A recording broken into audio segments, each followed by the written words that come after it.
Okay, hello everyone, welcome to tonight's episode. An interesting title has found me, or I have found it, really. It's a very interesting idea. 6 years of doing these talks, I never thought I would come to a conclusion, as I will share with you tonight. I have written something for this episode, but before I really dive into the main passage, which the whole talk is going to be inspired by, I wanted to share something about the title where I've written Ghost of Civilizations Past. You see, there was this film where I think it was Ghost of Girlfriends Past, something like this, where there was this guy who, in some sense, like the Ebenezer Scrooge story, the past came to, in some sense, give him a lesson. So the whole film was a self-reflection, but actually time was doing the self-reflection. Usually we self-reflect in time, but in the Ebenezer Scrooge story, for example, it is time that is the teacher. Now,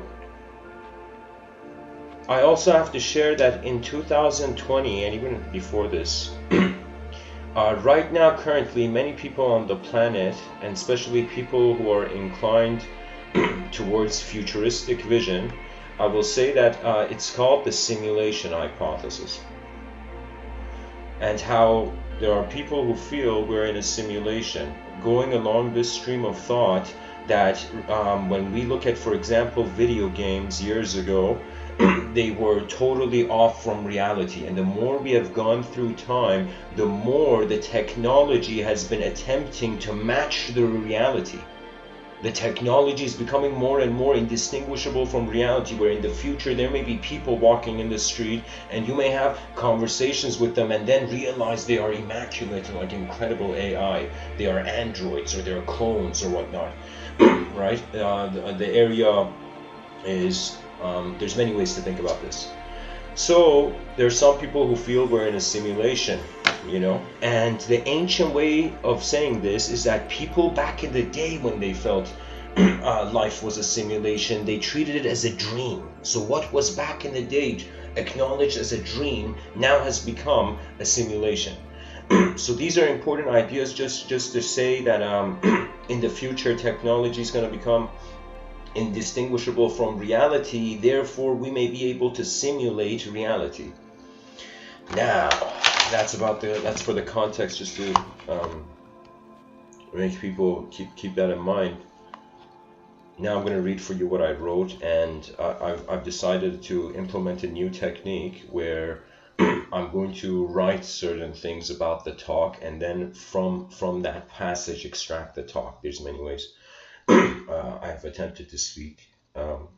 But anyways, here's the passage. This is the important point, and officially we can get into, and I think the audience is really going to enjoy when I explain what I mean by war of simulation life cycles. For this episode, anybody listening, even in the chat section, I encourage that you only share comments that relate to the topic at hand or an important question. For this episode, there's such a new idea, such a unique idea I want to touch upon. And here it is.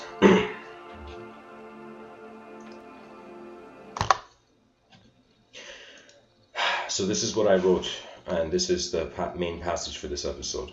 When a civilization achieves technological unity with its universe or universal sector, it enters the pantheon of, in quotation, gods, or the timeless game of collective beings. Now I've written, imagine individual creatures on a rock becoming a collective civilization, and now imagine the collective presence of these individuals no longer requires physical embodiment and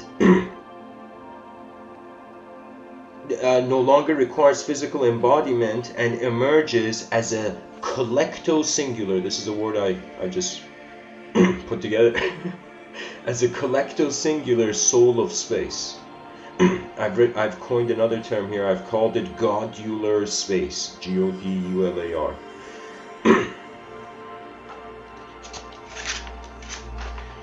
Imagine the civilization before us becoming a God space, becoming godular space, and denying the next God, the next godular space, its remembrance and collective evolution. So pretty much the idea I'm trying to share is that what we feel is God, is the supernatural, is a collective being, is the interdimensional, esoteric, theosophical, whatever that man has been in contact here, or as Terence, the great Terence McKenna says, there's another tenant in the room. Now, I thought about this. Could it be that a civilization, again, as I was reading, emerges as an individual? That means we're individuals on a rock. Technology has become a part of our lives, and when we wonder what can these individuals on a rock do, their whole effort is in communication, and communication is inner space sharing.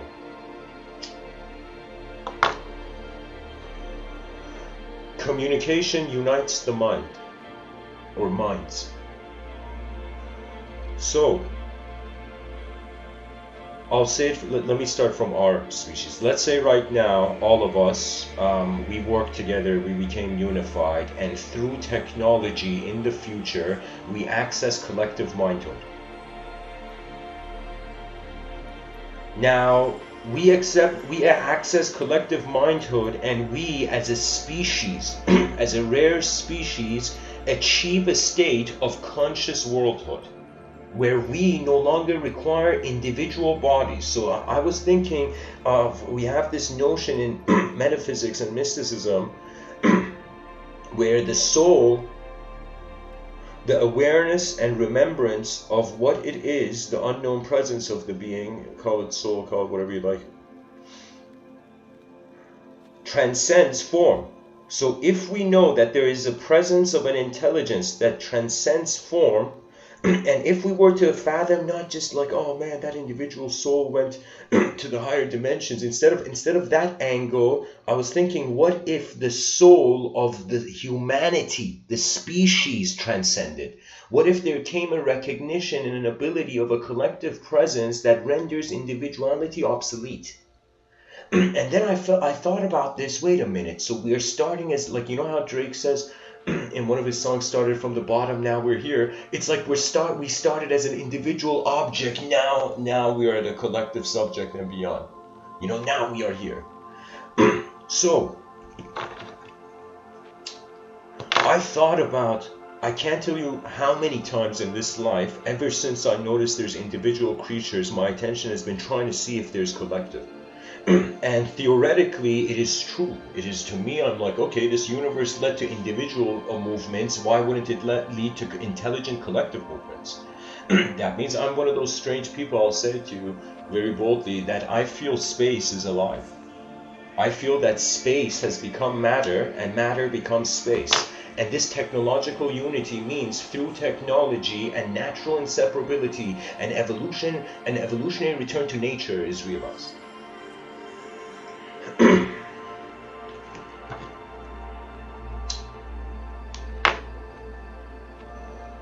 So my idea, and I'm going to connect this to Gnosticism to you, I'm going to share how it follows a lot of how our culture, and especially Western culture, is programmed. And what programs culture? The language used. And how does the language come about in culture? Based on how people behave. And then we are going back to our silent origin, where the realm was just activity. And then it became processing activity from multiple layers. So, if we as a species, we started from an individual object, now we're going more and more, and eventually we experience, what are the phases? Right now, we consider we have one biological body and one mind, okay?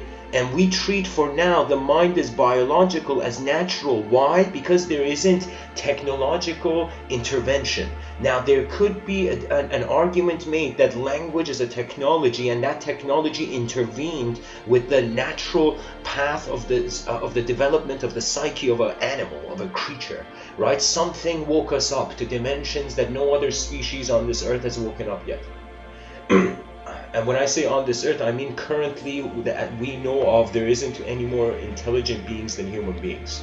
Now the ideology is going to follow, like we got a head start or something happened. Some scholars, some professors of language say language was imported somehow. Something happened, the sophistication of the ability of this creature.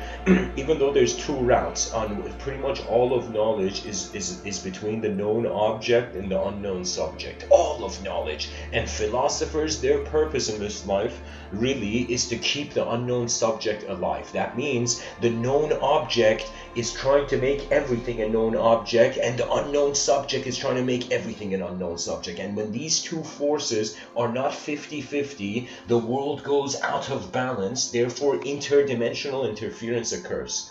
That means the behavior of people suggests their dimension. Now, currently, one known body, and let's say for now, even though I can't give a numerical, we can't arithmetize the mind. I will say, think of it this way: in 2020, people say I have one body and I have one mind. And some people lose their minds and some people find their minds, but yet we have the notion that we have one mind and one body. Let's realistically think that if we went forward and technology is accelerating exponentially, what would that mean? That would mean that our one mind in the future, imagine, I envision this in my inner realms, I could totally see it happening in the future, where imagine technology is connected. Technology is connected to your mind, which is the effect of the brain for now, how we're seeing it, but in the future, there will more multidimensionalism is gonna shine light in the room.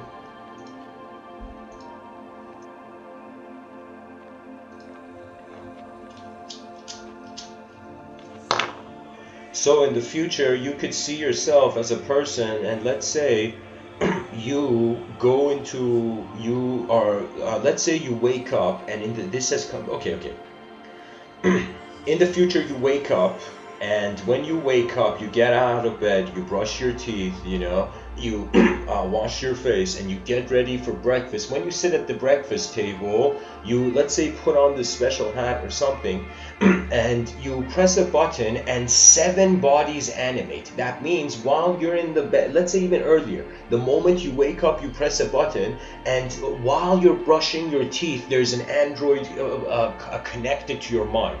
An android body connected to your mind, cooking you breakfast, and other android body is ironing your clothing, And so, let's say it's winter, and one is turning, started the car engine or the, and so the idea is one natural mind and no longer just one natural body. That means you could be watching TV at home and your android body, while still connected to your mind and you have surveillance through its eyes, walks in the street. So in the future, in the middle of the night, people may see just androids walking to go get stuff from the groceries or whatever, if it's too dangerous to walk outside.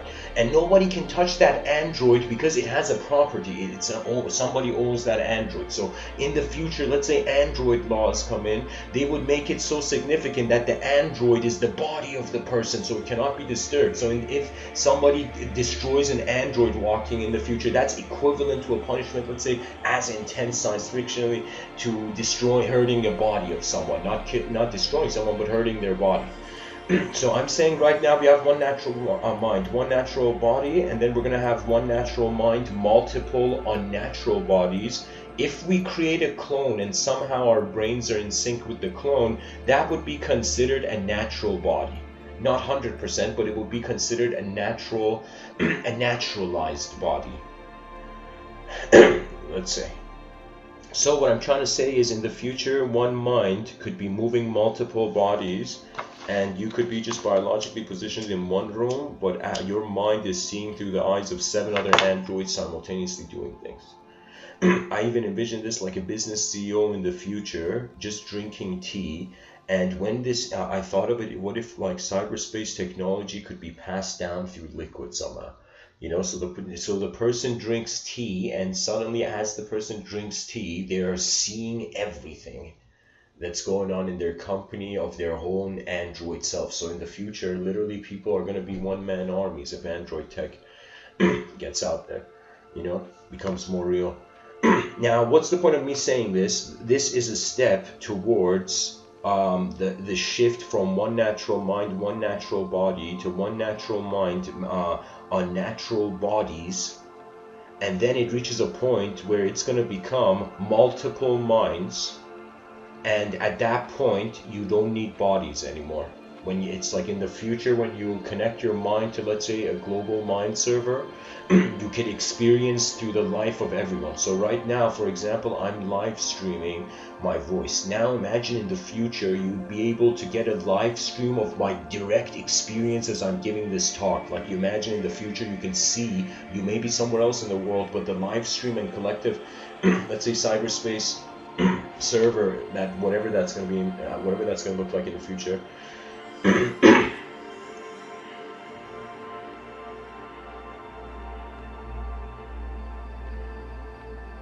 It's going to make bodies obsolete. So if we can say in the future there's going to be technologies that are going to make us one collective mind, and everybody experiences everybody's body at the same time, we transcend the need for bodies. And this is where I felt that this is what we think is an interdimensional divine agency, or the Logos, or God. For a second, I considered it. It is how past civilizations went beyond the language threshold.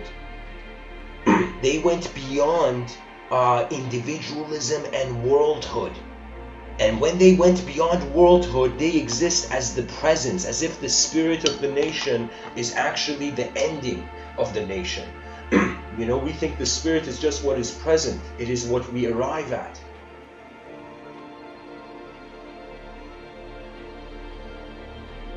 So what I mean, and I'm going to connect it to Gnosticism here,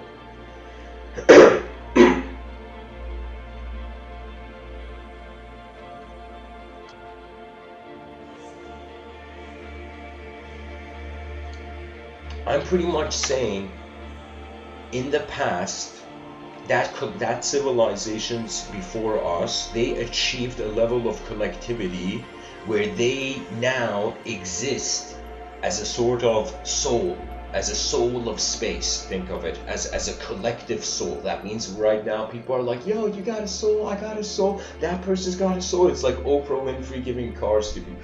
Yeah, everybody has a soul. But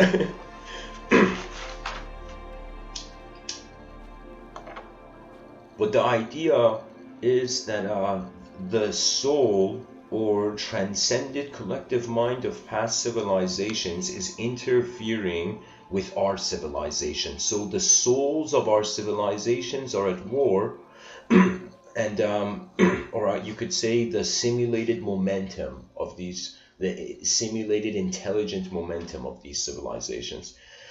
Because the idea of a ghost is very complex. Some schools of thought see it as like actually intelligent. Other schools of thought see a ghost as a left behind, like a dead snake skin of the snake. It is not the snake, it is the skin of the snake that has been left behind. So to, in some sense, experience a ghost is like saying that there's an energy pattern going on in that moment in the space-time continuum, and it could be interdimensional interference. And I'm not saying it's completely empty, I'm just saying that the probability of what we feel is the divine is actually how the future of our civilization and the future of past civilizations are fighting for how now is going to be. Now, how does this connect to Gnosticism? In Gnosticism, and of course I'm not a Gnostic, I mean, I'm just sharing ideas here. For me, my whole philosophy, just so the audience knows, is that for me, truth cannot be contained in language. So language for me is a technology I'm using. The technology can never be the truth. It can point to truth, but it can't, like, it can get you to the destination, but it can't be the destination.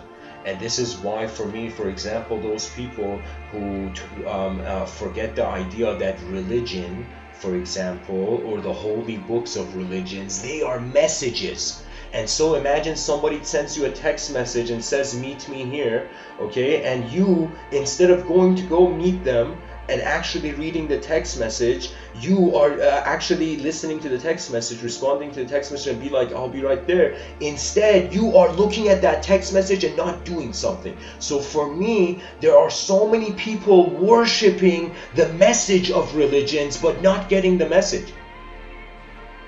It's as if you're worshiping a book you haven't realized you can't read from the outside.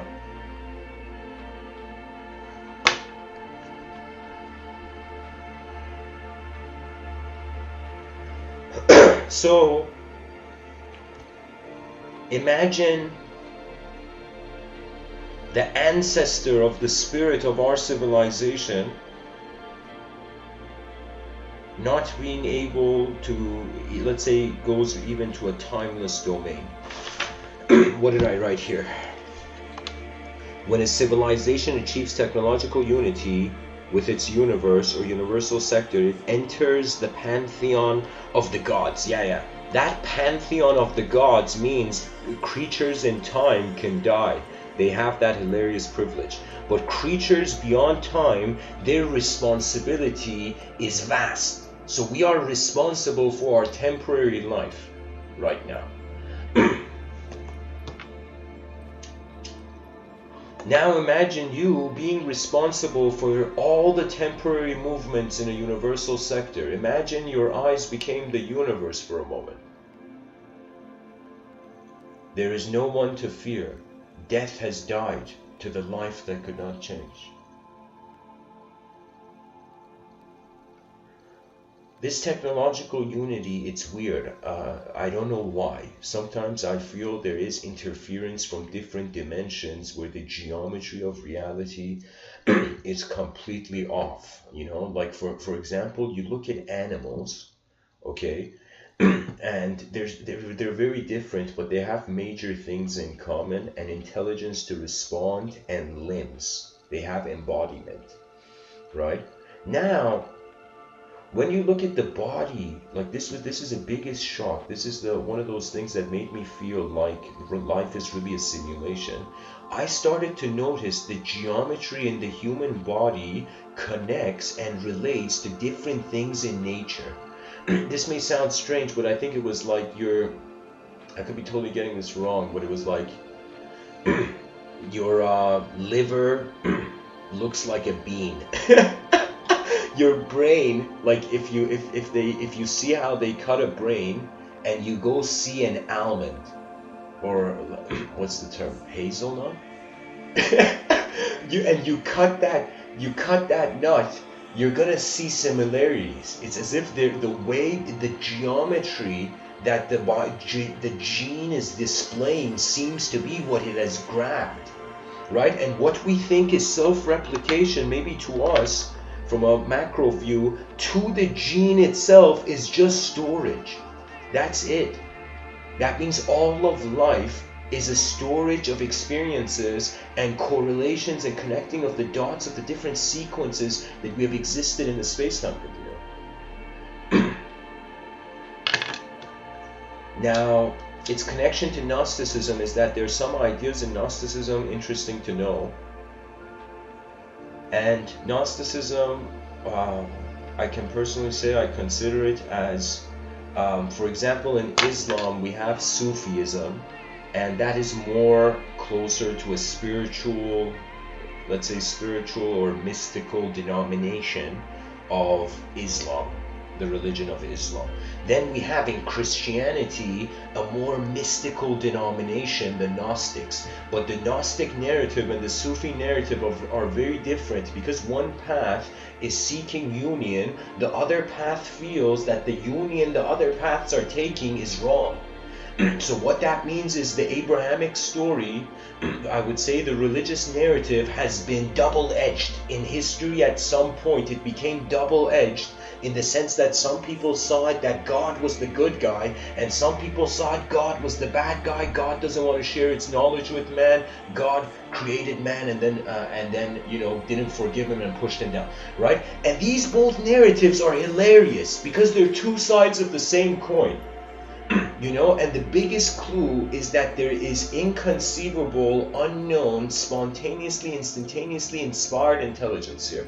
That means we are literally like a piano key. Unless the finger from higher dimensions doesn't hit the piano key, the sound is not created. And the person can endlessly seek a mystical experience like, oh my God, you know, what's behind the shadows of this world, only to realize that it's their own light that is lighting up the room.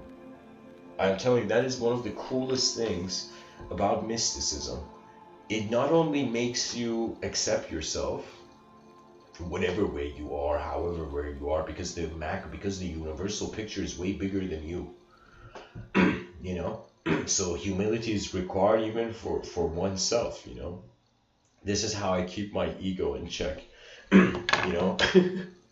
Anytime it becomes self-glorified, I notice something I do wrong, and I'm like, there, you're not perfect.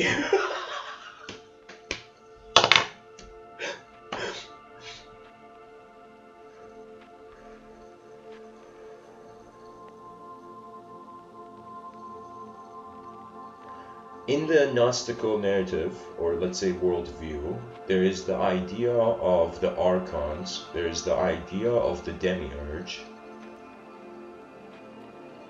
and there is the idea of Sophia. And I'm going to speak about the ones I've looked into. These are such complex ideas that, of course, I'm just touching like a tiny iceberg and going along with that. I'm like someone who's jumping over iceberg, the tip of icebergs in these talks, you know. Everything can be zoomed in and maxed out in all the ways it can branch out and geometrically be connected with everything. But in Gnosticism, this idea of the demiurge and the idea of the archons and the idea of Sophia. Now, Sophia being more of a redemption angle, I won't say much about that. But Sophia, for example, philosophia means the love of wisdom. So Sophia is a very powerful name. Anyone whose name is Sophia, you better be wise. And you better like philosophy or philosophia, you know.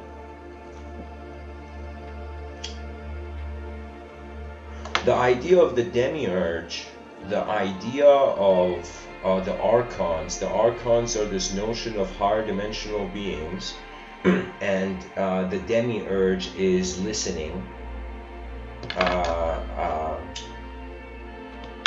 going against those who did not share the ultimate knowledge, pretty much.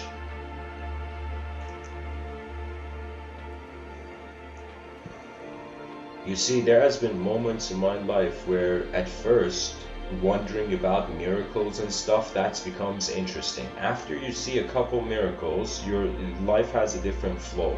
It's like a deeper question opens up in the back, and the question is, what is ultimately conducting and piloting intelligence? We feel that it's the idea of self, yay, free will, but is free will a self, or is free will witness, one-sided witness? It's literally as if we're just looking out from one side of a coin, not realizing behind our eyes we are the other, we are the invisible other. And sorry to break it down to all those people in the New Age community who are singing with their guides and angels, the mystery of the world surpasses individualism. It is so important what forces move the human being. If you put your allegiance to an idea, it can dominate you, right? So it has to be the right idea. Everything, you know what it is? This life is literally everything you touch, it gets attached to you. This may sound strange, but if you think about it, it doesn't get attached to you physically. Like I touch the table's not connected to my hand, you know. Imagine like a student in a classroom, you know, they touch a table and they don't know that the table is their hands connected to the table, and imagine they also don't know the gravity of the room has changed or something. You know. And so the person, imagine a kid with his palm, with like a student in class with his palm on the table, and then he has a question and he raises his hand, and the whole table, from where the table is connected to his palm, raises into the air as his hand raises, and everybody in the classroom gasps.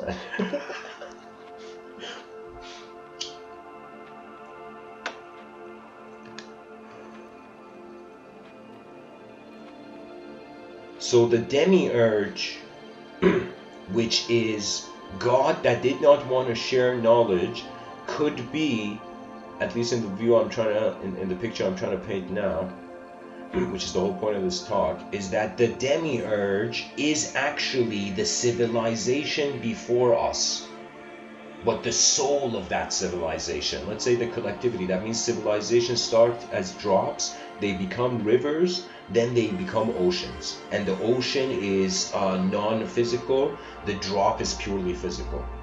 When you're living like a drop in this life, every moment you fear evaporation. When you are part of, let's say, a community or some sort of bigger movement,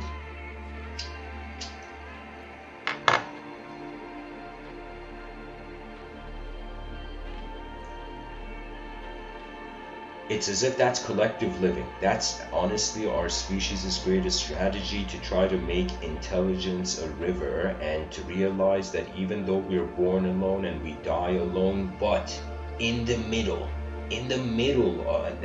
of the dash between the dates on the gravestone of our future gravestone, it is there where the story of our lives is lived. For me, believe it or not, after some point I concluded that it doesn't matter where I was born, what planet, what species, what civilization, ultimately what it is all of life is engagement. That's it. If you look at what your life has been from the beginning, there has been no student, no teacher. There has just been attention moving forth, experientially tunneling into the next moment, next moment, next moment, next moment. Oh my God, is it tomorrow? Like,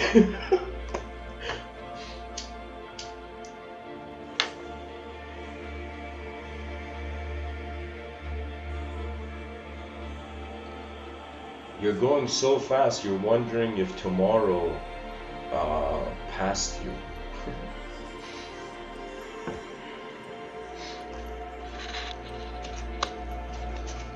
So this demiurge, this different angle of interpretation of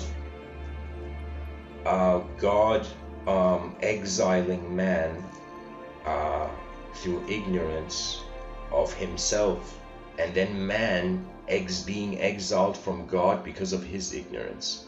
That means I keep going over the theological lens and the Abrahamic story of God, and I'm like, something doesn't make sense. That how could God blame man? As if it was meant, as if there was what we think it could have been, like the dissension, and we shouldn't have ate from the fruit of knowledge, but there is something where how can God hate its own creation? Do you know? So I feel what happened is, one narrative, the religious narrative, is saying that man did something wrong, and this is the medicine. So human life is like the medicine to the apple we ate and we got sick. So one angle, and I'm more inclined towards this one personally, but I can't ignore all the different signs I've seen of the demiurge and this conflict between interdimensional guidance being based on subjective agendaism or experiential updates. That means either your experience is updating or you're just accumulating in the same state.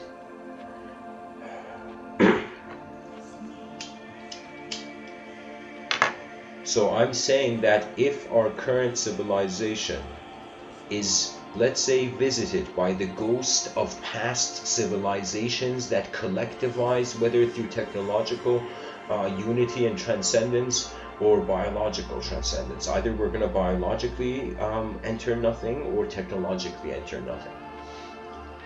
But eventually there is a nothingness that is like a curtain that the whole existential activity needs to pull.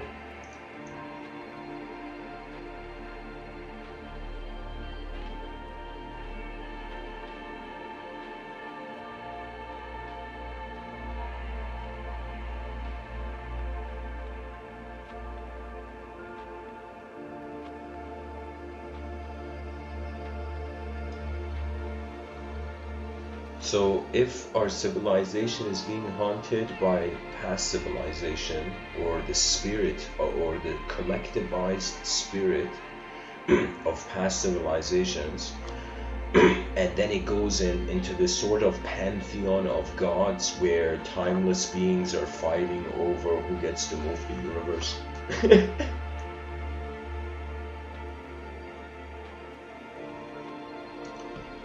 Can you imagine different timeless beings? It's like, no, that universe is my time. It's my turn. And the other timeless being is like, no, it's my time.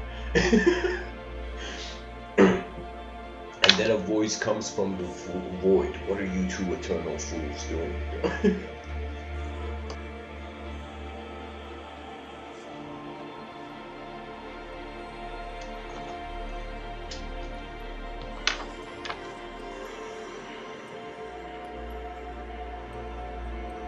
The archons are keeping us through the demiurge, let us say, blind to a truth of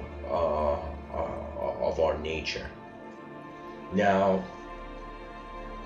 this is where I'm so glad I'm alive, because it's so important to discriminate where language continues in the inner realms and where language continues in the outer realms. That means I could start off, like, let's say I'm walking in a park, and then I'm let's say narrating to myself. Okay, this is like like I've never done it this way, but okay, let me say an example. Like, there's a person walking in the park. Let's say there's a spherical future phone drone above their head, and from there their thoughts are being narrated.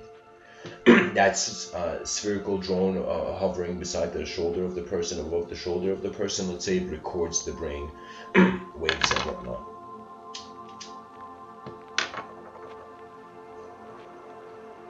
So let's say a person is walking in the park. Guys, check this out. This is incredible what I'm saying.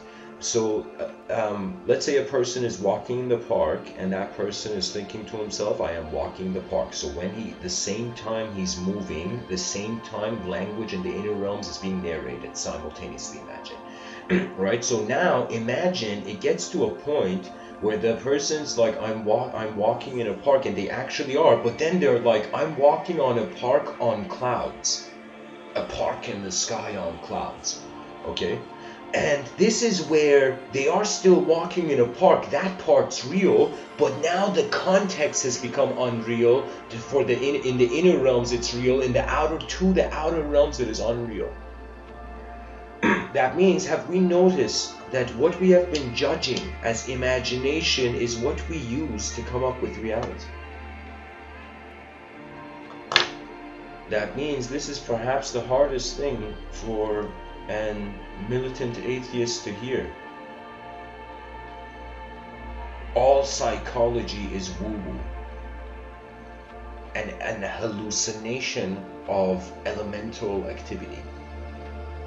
So either we choose to multidimensionalize the context, or we choose to hide in our box like a kitten waiting to be pulled out by the hand of the gods. You know?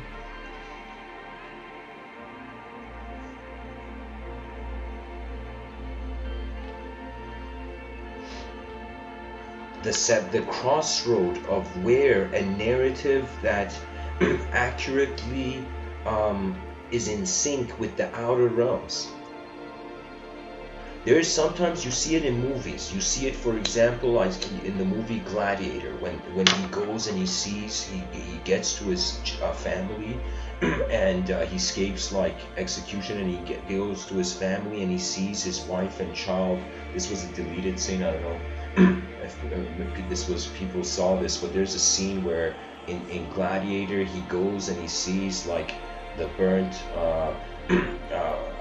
way his children and wife by the Roman army had been kind of like killed, and there's just such an incredible acting scene there where it's as if he was trying to get to somewhere and save his family, but then in the outer realms he couldn't, and in the inner realms he couldn't believe it That means when someone can't believe something, that means the way the story of the world was happening behind their eyes and the way the story of the world is happening in front of their eyes is not in sync. Like let's say a surprise birthday party. Oh my God, something that was the mind's life did not see, something that was going to happen to the body's life. But when it saw it, then the narrative updates. Oh my God, is it my birthday actually? It's like, I'm an eternal being, I have a birthday? Oh my God.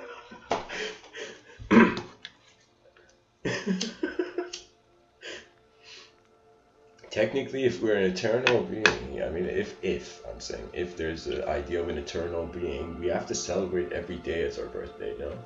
So every day, everybody's gonna get gifts and give gifts. Imagine a civilization that is endlessly gifting itself for no reason. People are like, why? And we're like, it's like music. Why do you play music?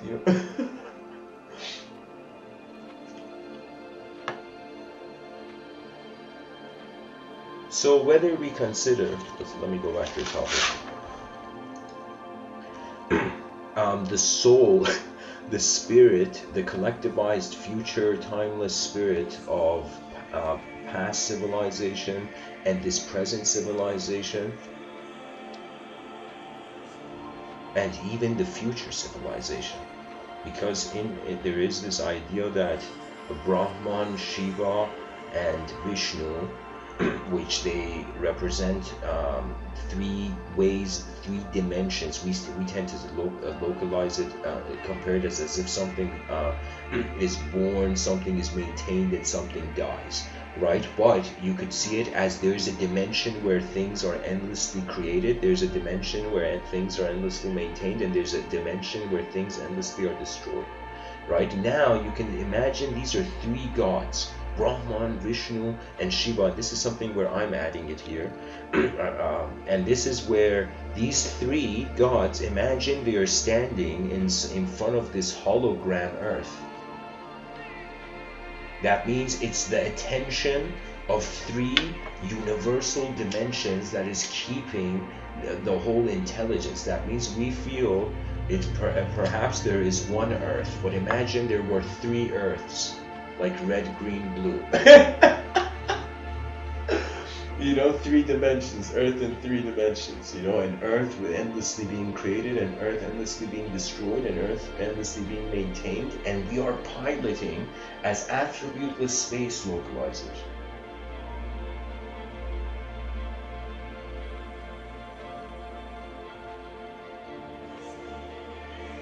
Now, why would there be a war?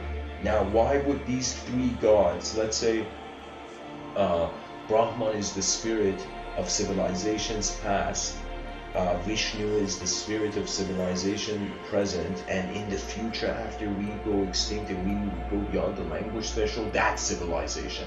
And it's as if the three, ghosts of these three different civilizations, imagine they are in conflict.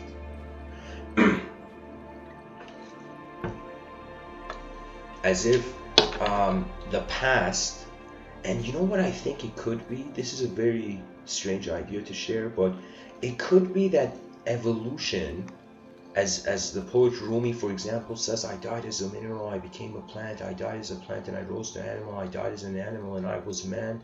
Why should I fear death? When was I less by dying? I will die once more as man, to soar with angels blessed, but even from angelhood I must pass on to that which no mind has ever conceived. That no mind has ever conceived. That means it's not just an evolution of the biological phenomenology, and it's not just the epigenetical evolution of the self-narrative in our inner realms. It is literally a transcendental movement. Yet we have banished that word because the analytical philosophers found the microphone first.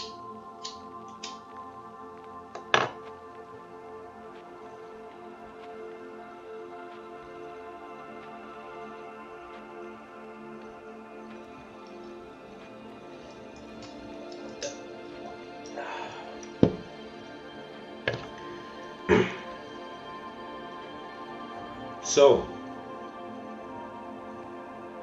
what do we do if gods are fighting over the earth? Some people think like acting like gods is a solution, you know.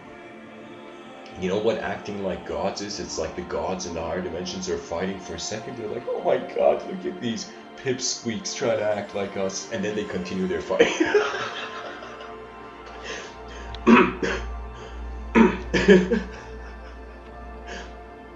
Oh man. It's like, God bless God, you know.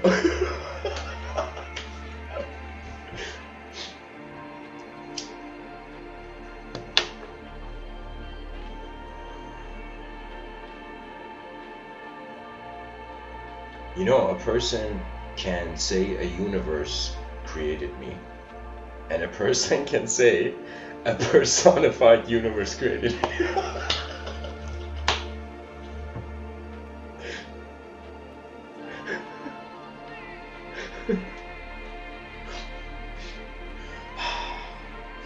Oh my god, it's like before we were people, how much of the life had nothing to do with people.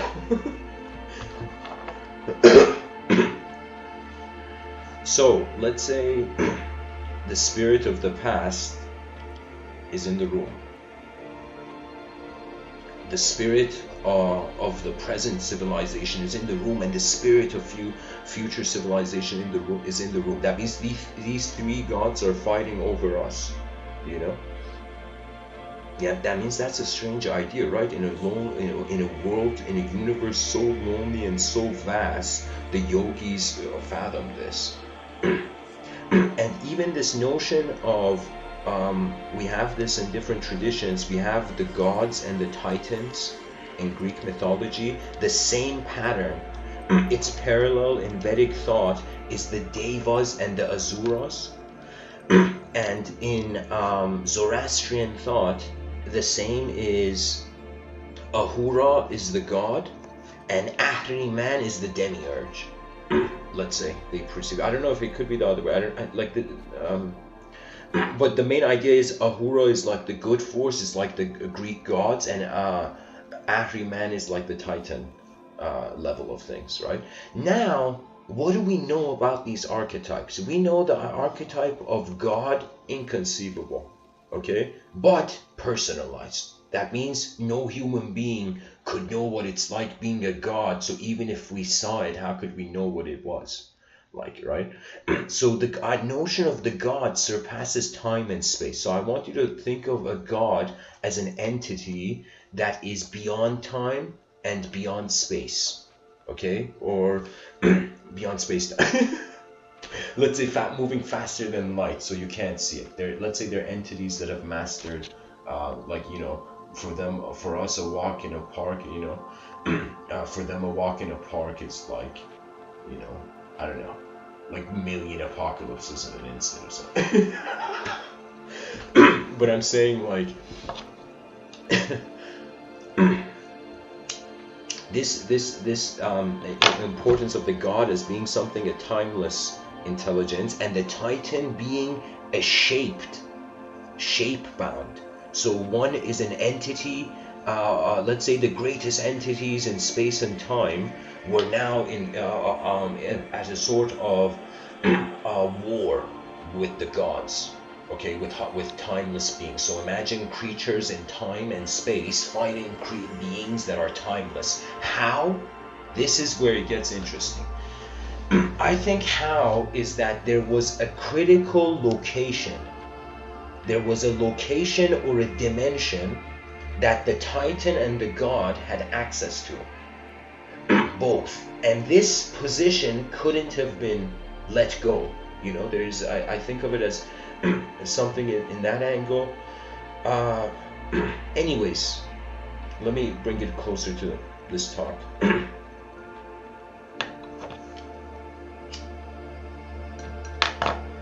Imagine the Titan being the present civilization, and imagine what is the gods or civilization's past collective transcendence. That means, imagine we transcended our humanism, either through technological means or natural means or somehow, we transcended our humanism and we collectivized, and all the drops on the windshield had become one drop, and so we had become the space, universal space. That means we were done living in space. We were now living as space. It's like been there, done that, you know. But you can't say that for being space because there's nothing to do. But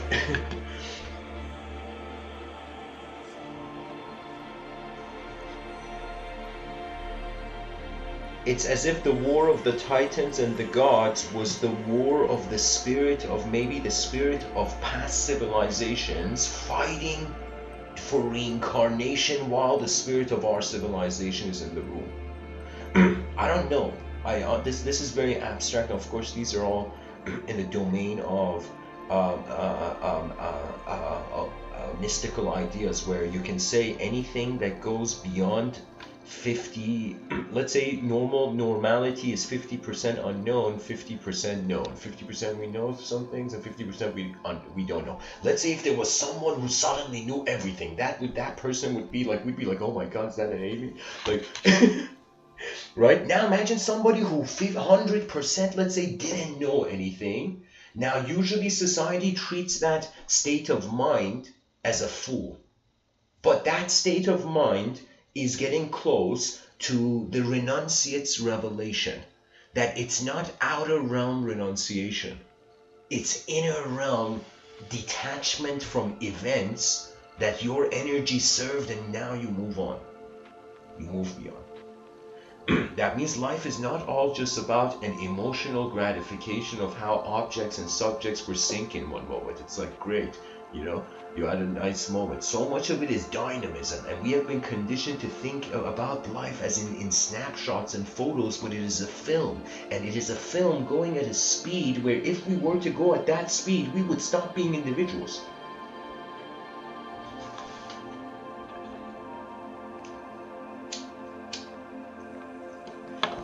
There is this story, I don't remember it accurately, but it was in the Mahabharata.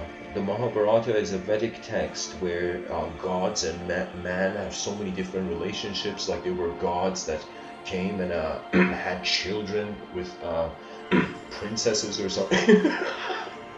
there was that in the story. You know, there were gods that would come and speak to sages. Why? Because the sages of Earth had access to a dimensional telescope that no other dimension had. A sort of sensitivity where it's not 100% perfect and it's not 100% imperfect. So this is where the grand question can be asked, you know.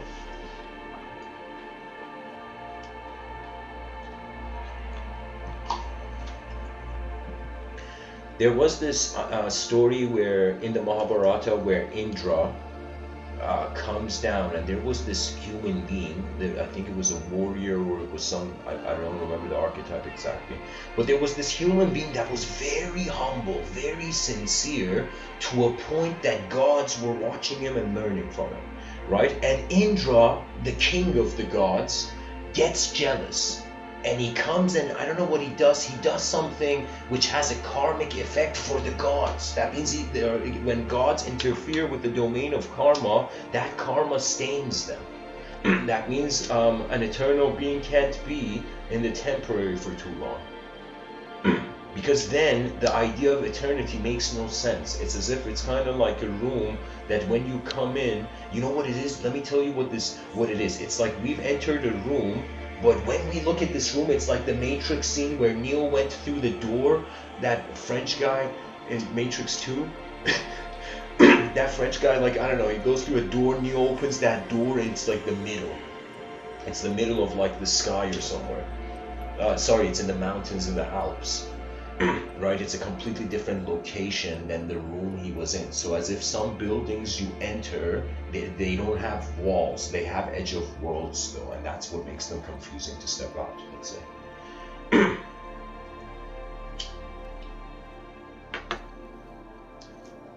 So what happens is Indra interferes with this saint, with this sage. Or I don't know if he was a sage, but like with this very pure-hearted human being. Now I don't remember exactly, but something happens karmically. something bad happens to the guy that the god Indra comes and interferes with. Now, what's crazy?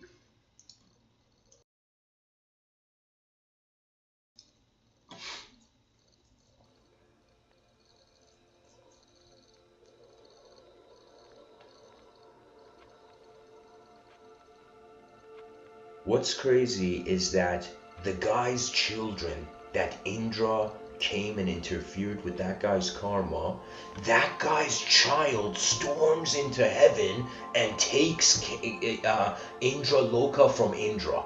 In the Mahabharata, there's a story. So this human king, this king goes up so high, they see it as worlds, different lokas, different dimensions of this higher dimensional plane up to the peak of truth.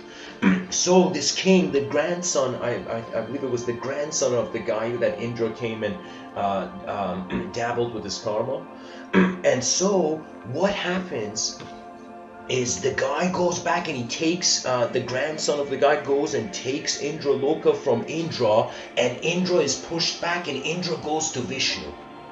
And Indra goes to Vishnu and says to Vishnu, like, this guy's taking heaven, what do I do?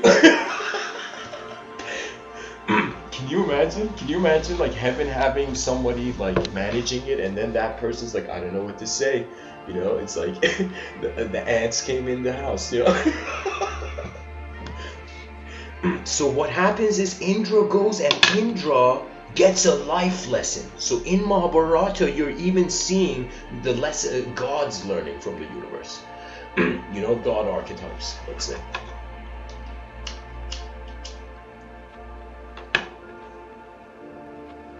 Let's say we have a mode of something.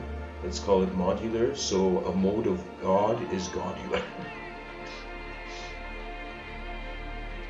The M is invisible.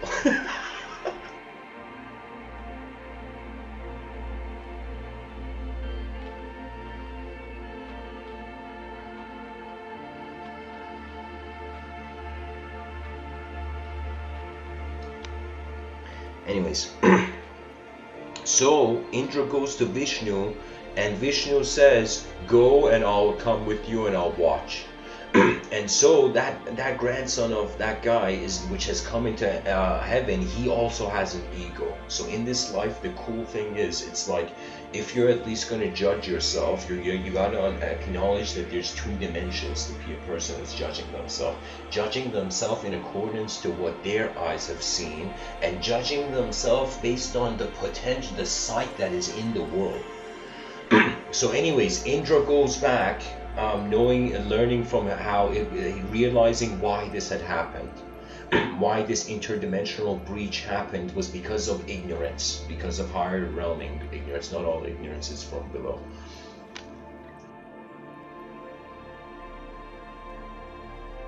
Imagine aliens, like, you know, they have to get rid of like an old ship and they just throw it on Earth. They're like, okay, let's have these human beings have fun a little, you know. And they throw a spaceship, you know, like a steak, you know, for hungry conspiracy theorists.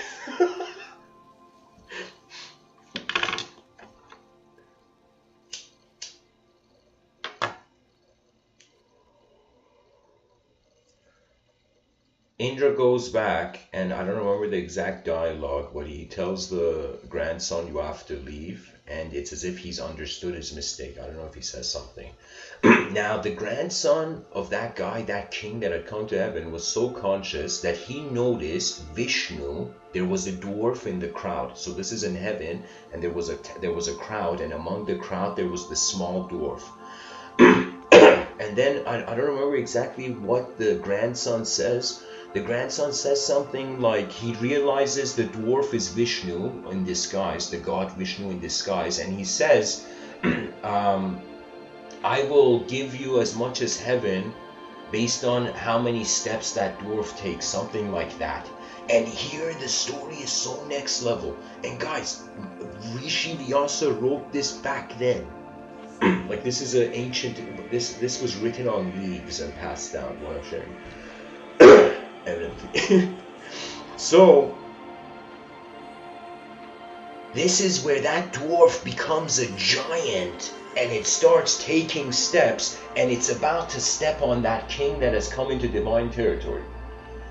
That means it is true that Indra made a mistake, but that was divine land, you know. So the king and his army and all of that, they get so afraid because Vishnu has become so giant, and the foot of this giant dwarf is about to crush all of them. They go out of Indraloka, they go out of that dimension. So this is a sort of example. I try to, in Vedanta, there's an example of this interdimensional interference, or how karma is not between just creatures in one dimension. Karma is between creatures in multiple dimensions. So it's not just you know, human beings that need to have manners. So do the gods. So it could be that it's the spirit of civilizations past and the spirit of civilizations present, and these two are fighting, and maybe it's the spirit of civilization's future that just comes in and says, listen to me now, or something like that, you know. But there is also, even though I'm saying this, you see, whenever you intellectualize something, you are studying this geometry and the mechanics, how a system happens, right? So that makes it any way. So this is why they say, like, for example, Bhakti Yoga, the yoga of love, is way superior than Raja Yoga, the yoga of knowledge, or Karma Yoga, the yoga of work, because in the yoga of knowledge and in the yoga of karma, they are activities that keep you either very limited in a limited humanized way, or they are dehumanized. That means if I was to start to look into the engine of an airplane or something and try to figure out how that works, right? So it would be as if for a second I gotta forget, like, you know, who I am, and just look at that. Right? So the attention shifts from having a humanized relationship with itself, right? So this is why even the Sufi dervishes, they were like, just going the intellectual route. It's like whipping a dead donkey to run faster, you know. What that means is it's impossible.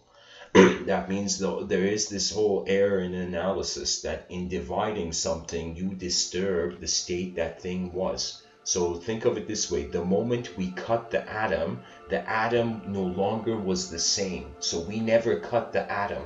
The moment we cut it, the moment there was, let's say, a tiny interference, it was no longer the same. So this is the true concept, and I think this should come into philosophy. And of course, science has a grand, mighty place in our future history. But now is the time to wonder, and I'm encouraging philosophers around the world to consider this. Could it be that we actually never sliced up the atom? We never cut open the atom. We tapped into another. That means the moment we touch something, it's not the same. It's like somebody grabbing a chunk of clay and not expecting their hand to leave a mark on that clay.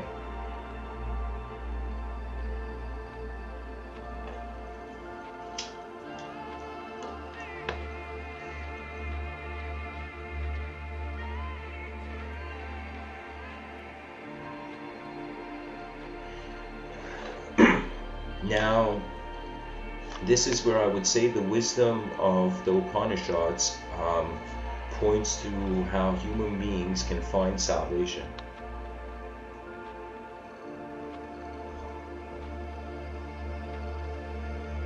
That the mind, upon realizing it is the whole moment, instantaneously becomes selfless. This doesn't mean your personality, your character, all of this is gone, or the ego doesn't exist. It just means you have noticed. Imagine someone being on a horse, but this whole time they thought the horse was their body. Then they get off the horse and they're like, no way. I could have stepped out of all the subjective ways that reality has ever been contained.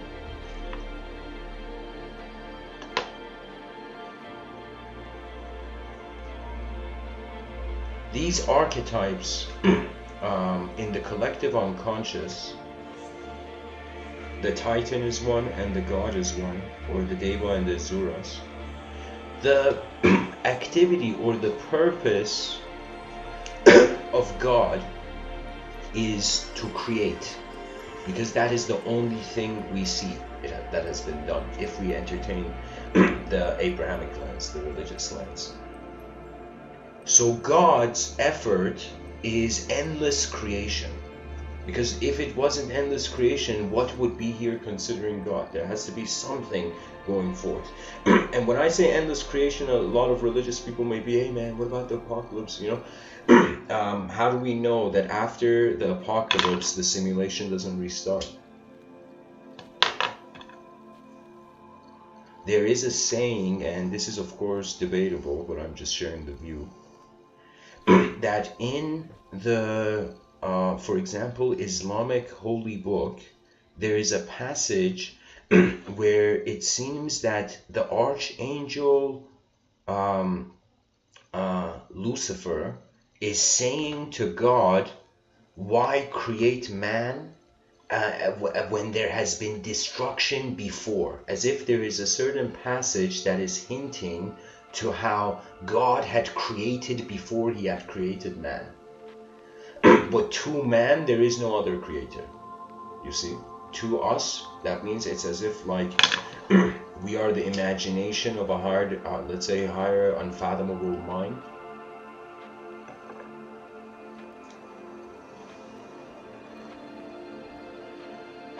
This imagination, it is what draws the borders of the nations in the inner realms, poetically.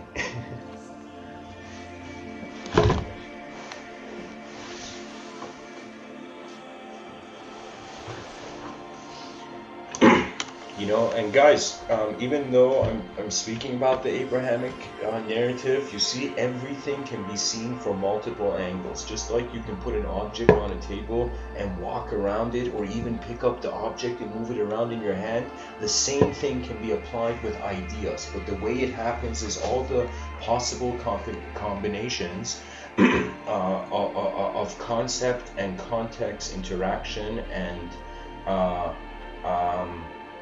integration or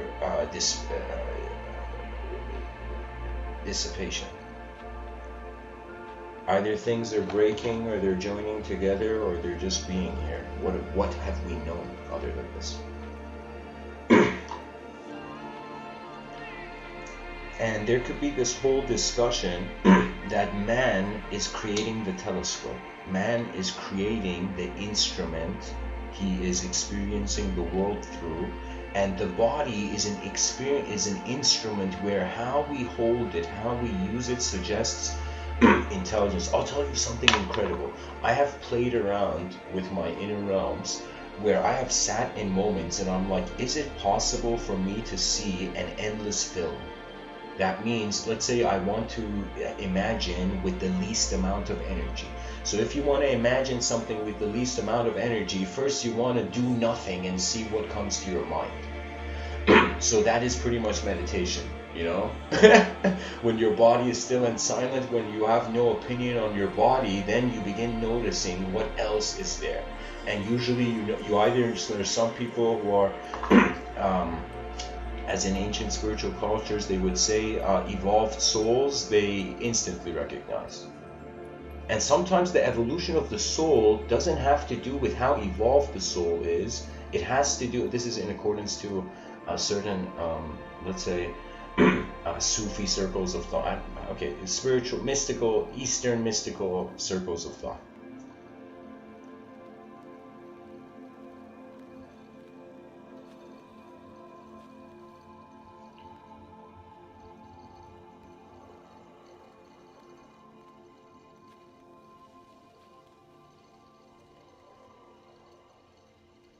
It's as if we,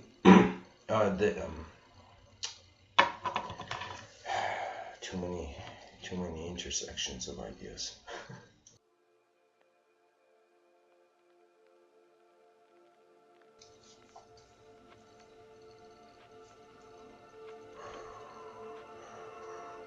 right now, I am an embodied being. I am looking from the first person through my eyes at my biological existence, which is conditional. Then I notice that, okay, so I am noticing the observed. How is the observed, in quotations, there?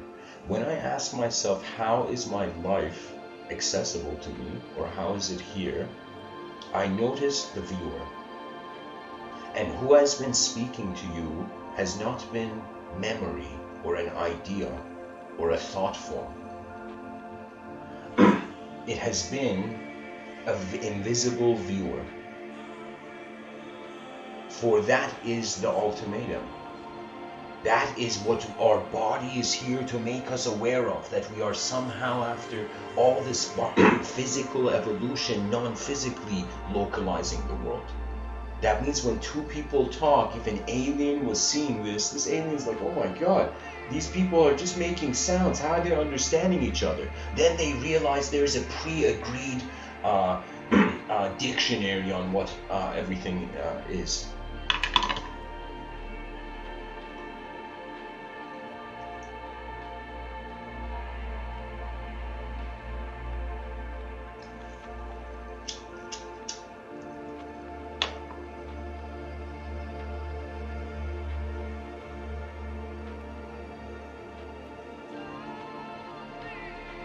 That invisible viewer, it is instantaneous. This is why nobody can ever show a proof of it. Because only something that is in two moments can have a comparison of validity. That means our reasoning is based on change. And the moment something changes, it becomes dual. That means, imagine the first memory of the first time the child individualizes Jacques Lacan, says the mirror effect. So imagine that moment where a child who has no sense of self yet looks in the mirror and suddenly notices, is that me? Right? And it's not ideological, it's just attention. The child moves its hand, sees its reflection moves in the hand. So the mirror effect, Jacques Lacan called this.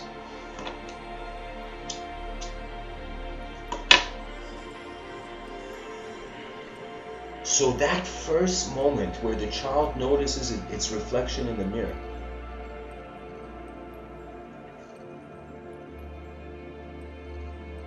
that moment has no opinion. It is instantaneous acceptance of outer image by the inner realm. It's the first time the inner realms and outer realms gets wielded together.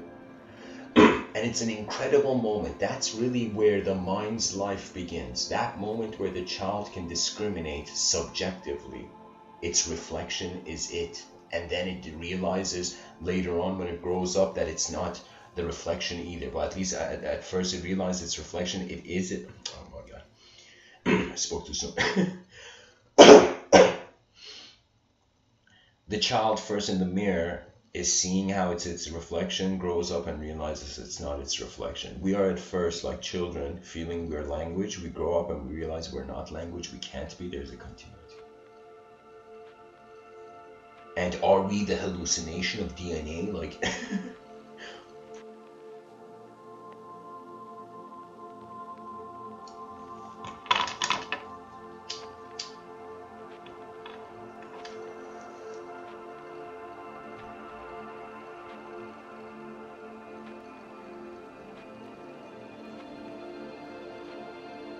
There's a quote by the Sufi mystic poet Rumi. He says, I have lived on the edge of insanity, on the lip of insanity, wanting to know reasons, knocking on a door. It opens. I have been knocking from the inside. In this life, for all the truth seekers of the outer realms, unless you decide, is what you're looking for as an emotion because of a certain subject in your mind, or is it an objective position? And I will tell you, you might not believe it, even if there was interdimensional, let's say some sort of invisible guiding force. Let's look at it, the Gnostics see it as a demiurge, as something to fight, but let's say the ancient Greeks saw it as like, oh my God, Logos is writing all this stuff, you know.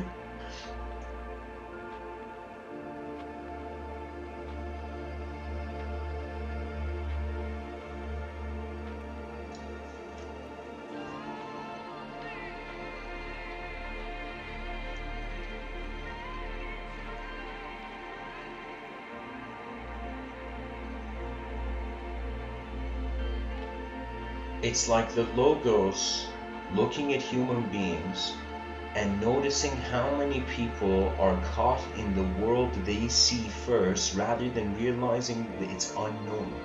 That means I don't know anyone who accepts full knowing. Let's say you 100% know your moment. You will get bored. Glorification and knowledge is boring. But the glorification of concepts, hidden mystery found, you know, pull that string wherever you are in the world.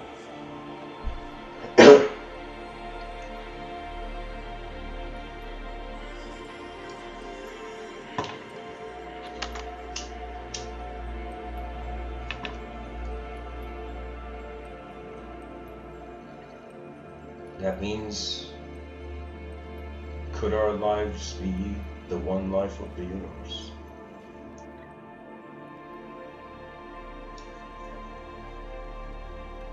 The whole difference between, I would say, the Gnostic view of the demiurge and the, let's say, yogic view of, I'm going to use a Greek term here, logoic union. So it's as if one side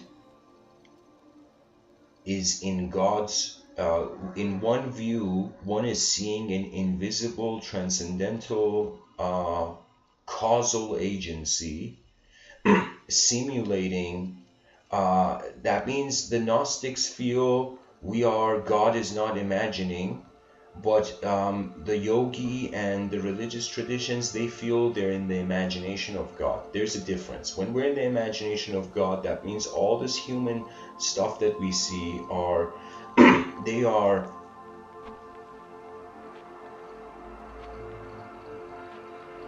a dream. So we are God's dream, or we are in the same awakened room as God, and the dream is the demiurge. That's the Gnostic view. You know?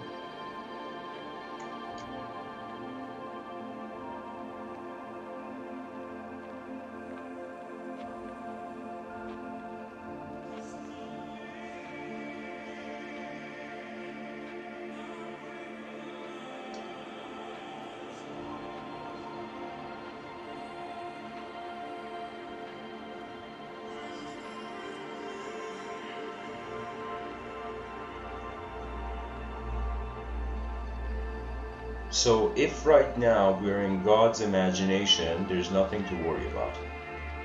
This is why faith makes sense in a universe that is not our doing. That means it's as if all your, imagine you thought of you closed your eyes and imagined, let's say a planet Earth, but instead of the oceans being blue and the terrain being green and brown, let's say green, we have the oceans being green and the mountains being blue. I use this in one of my sci-fi short stories.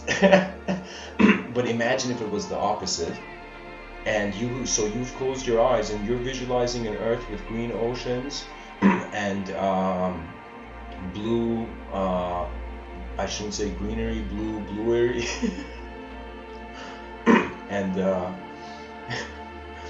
and so you've closed your eyes, you're visualizing a planet, and now you visualize people on that planet. Now visualize the people on that planet becoming aware that you are visualizing them. That would be the sort of not realizing only you are visualizing them, realizing they are your visualization. They are, so I don't know if people are following the example, I'll recap. Imagine a person sitting in a room, closing their eyes, no access to visual light. In their inner realms, they start from the abyss of space, and just like an astronaut, they go down to an Earth where the oceans are green and there's bluery on the trees and everything. And so as the person has seen this world, they have also seen a civilization, people, and suddenly noticing those people noticing them, and then those people realizing the ultimate wisdom in the dream of God is that truth will awaken. So the idea is like we are God, we're not the dream, we're not the imagination. That person sitting and closing their eyes, those characters in that planet realizing they are them, it's them. So either God is only in the room, or there's another, let's say, a mysterious narrative at work. God is only in the room, or a hidden mysterious narrative. So now I'm saying, imagine we are in the same place, so that would be the dream. Now imagine if we're in the awakened state where we are like, we're not dreaming, even though God wants us to dream.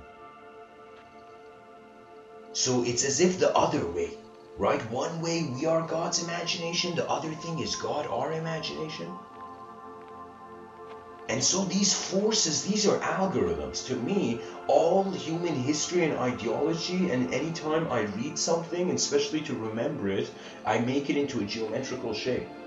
And there's emotion you get from design. Imagine somebody seeing like ancient architecture of a building. It's like, of course you're going to get some emotion. You're going to be like, oh my God, back in the day, they cared that much for architecture. And then you realize it wasn't really they cared, they were forced to, you know.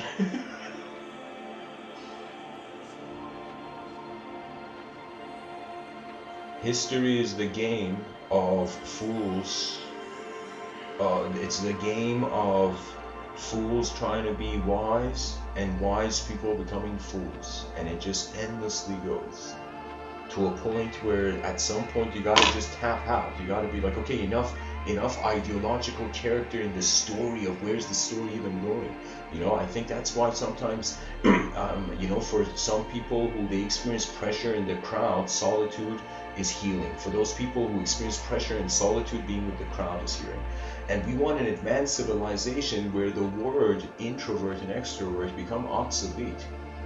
They don't make sense anymore. The human intelligence is so multidimensional that sometimes it can be compared, but sometimes you are the proud holder of a brain and an intelligence and a conditioning that no one on this planet has ever had. That means on a microscopic level, we're all like X-Men mutants. Everybody has a different kind of access to the realm. Different antennas at work.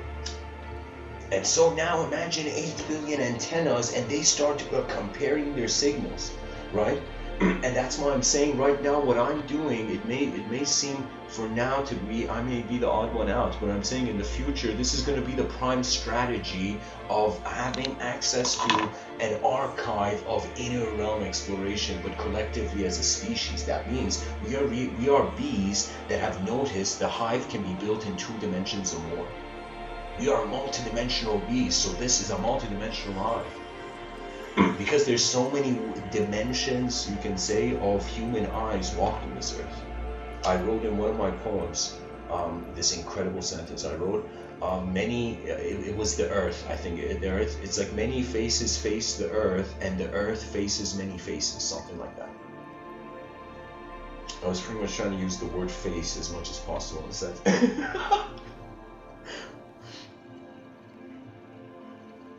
The world faces everyone,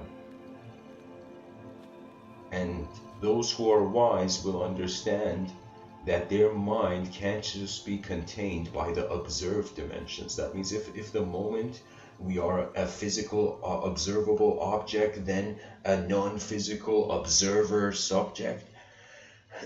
So these two are these are important positions, and in the past they didn't discriminate it. And you know how I know? Even if someone in the past came up with the term inner realms, they didn't treat it as a realm. That means there was this idea of a spirit realm, but its locality was debatable. But the inner realm means that if we close our eyes, we still have access to a room. There is still hope behind your eyes. That's usually where hope is, isn't it? It's like, where's your hope, man? It's like, I don't know. It's non-local.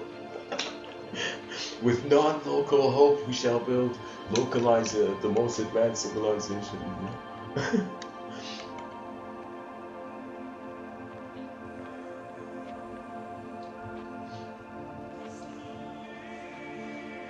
You know, guys, I'm getting a very intense feeling to read for you Charles Bukowski. I don't know why. His name's like ringing in my mind right now.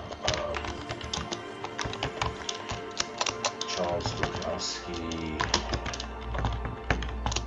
poems. Let's go to poetry time.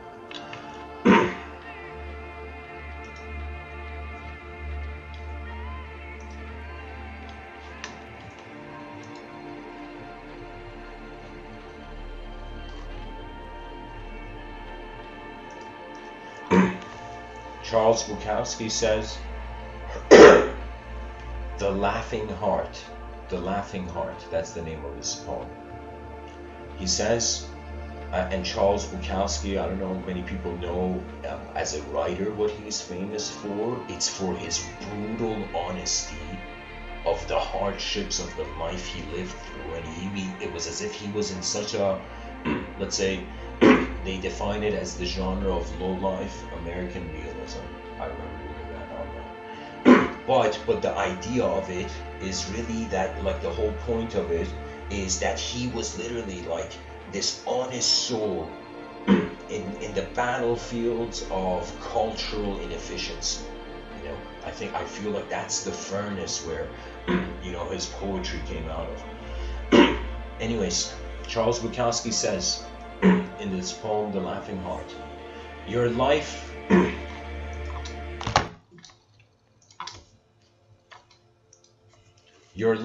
is your life. Don't let it be clubbed into dank submission. Be on the watch. There are ways out.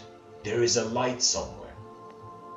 It may not be much light, but it beats the darkness. Be on the watch. The gods will offer you chances. Know them. Take them. You can't beat death, but you can beat death in life. Sometimes. And the more often you learn to do it, the more light there will be. Your life is your life. Know it while you have it. You are marvelous. The gods wait to delight in you. Wow. As if your future self is waiting for you.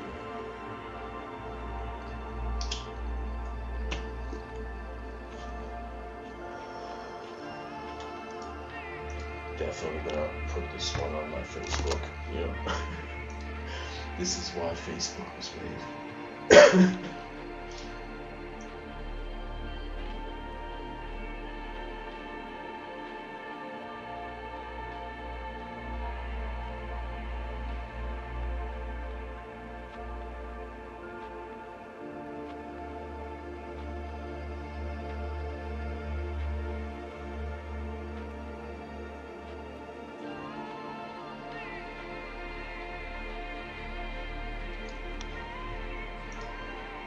Okay, next poem.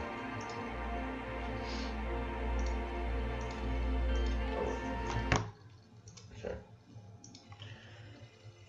This poem is called The Secret by Charles Bukowski. He says, don't worry.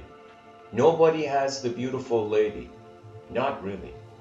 And nobody has the strange and hidden power. Nobody is exceptional or wonderful or magic. They only seem to be. It's all a trick, an in, a con. Don't buy it. Don't believe it. The world is packed with billions of people whose lives and deaths are useless. And when one of these jumps up and the light of history shines upon them, forget it. It's not what it seems. It's just another act to fool the fools again. There are no strong men. There are no beautiful women. At least you can die knowing this, and you will have the only possible victory. Okay, holy shit. Charles Bukowski just went full zen. But I understand what he says. You know, this is nothing new for those who have their eyes have walked in the Upanishad. The seer of the seen is unseen. That is the first thing. From the beginning you should know that what is seeing this can't be seen. What it is seeing, it is the one seen. And so beyond any subject-object clash, that's the reason why he's saying what it seems is it's just another act to fool the fools again. Why? Because the fool is the linguistic simulation. And if you believe you are a thought, you are language, you will be a fool till the end of time.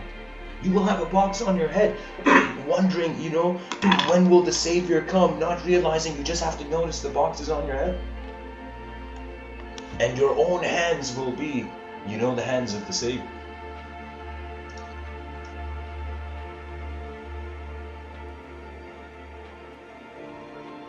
Imagine the Savior gave you a hand through your own hands.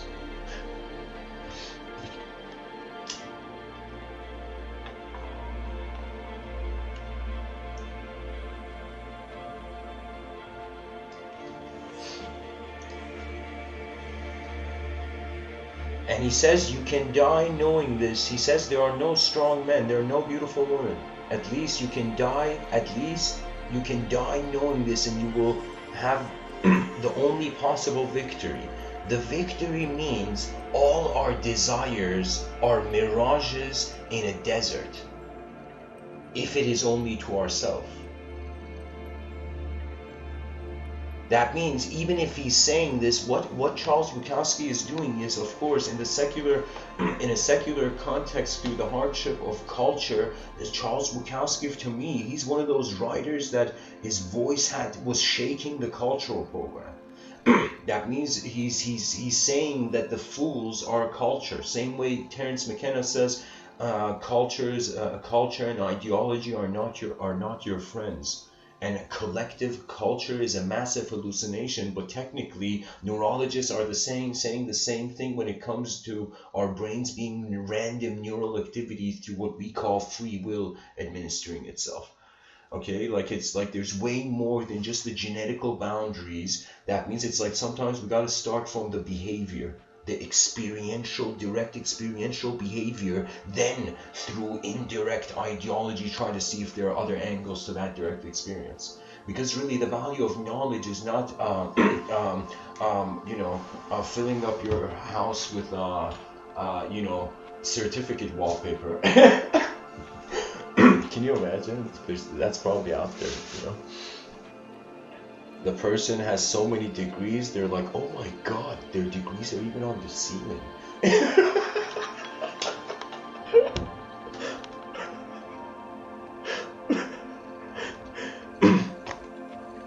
It's like you sleep in the guest room and you're like, oh my god, the owner of this house is so educated.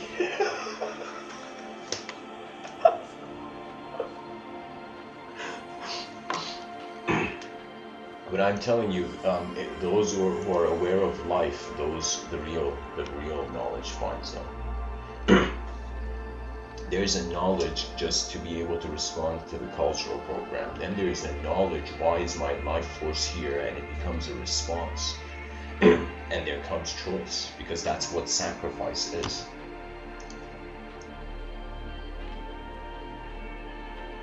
I remember a moment of intense sacrifice when I was on an airplane and the stewardess asked me if I want apple juice and orange juice, and I had to sacrifice,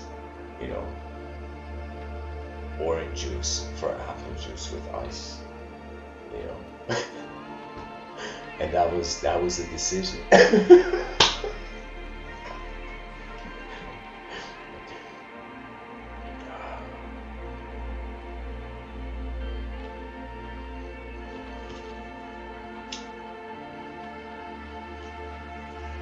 And imagine the next time the stewardess comes around in the plane, and asks you that dualistic question. This time, you ask for orange juice, you experience the other side of the lifetime. So I think this is the reason, you know, this is why they're saying you need to be selfless in your inner realms and not selfish in the outer realms, because who wants to selfish that way, you know? But in the outer in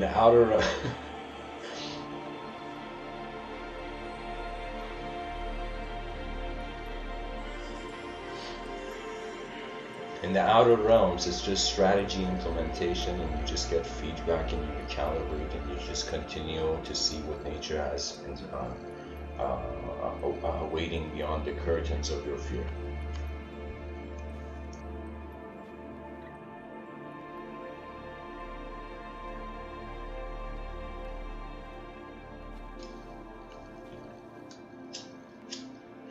And guys, that's what I'm saying. It's like, it's ultimately an opportunity cost of where the attention pilots. So if the person judges what they should do based on outside, then it's as if somebody, I don't know, it's like it's like driving. Existing as a human being is literally, we are in a biological plane of existence, a biological, let's say, vehicle, airplane, and your memories, your knowledge, everything you know in the conscious waking state that is a part of, let's say, the glow of your mind after the brain was sparked, you know, from the time of birth.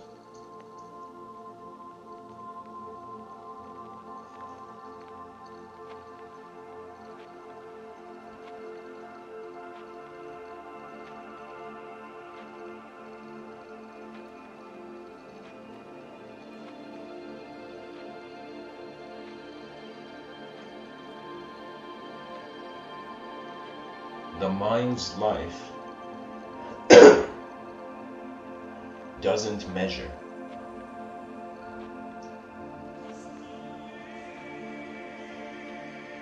The mind can't do anything. The mind is a field, imagine, and the body is moving in this field. I remember when I was a kid, me, my brother, and my cousin, my grandmother had this cottage in Iran. We were very young. And this cottage, it was in Damavand. People can Google it. It's a place in Iran.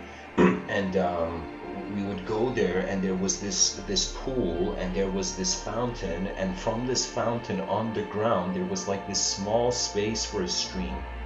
And I remember, and this stream would go different angles, as if the architects had made the stream from the fountain to the pool through different, just a path for it. So I remember we would, all three of us, we would wait before lunchtime, and we would just find the leaf, and it was like we were finding our our NASCAR. You know, and we would all go there, and we would at the same time drop the leaves and see which one got there first. And it would be so incredible where we would watch the leaves, and sometimes the leaves would collide, sometimes the one leaf would get stuck and that would be out of the race. You know, and these leaves would move, and I remember the water that was moving the leaf was like the soul of the leaf, was like the mind of the leaf, you know. So it's as if our beliefs are being moved by the currents of our unknown mind, let's say.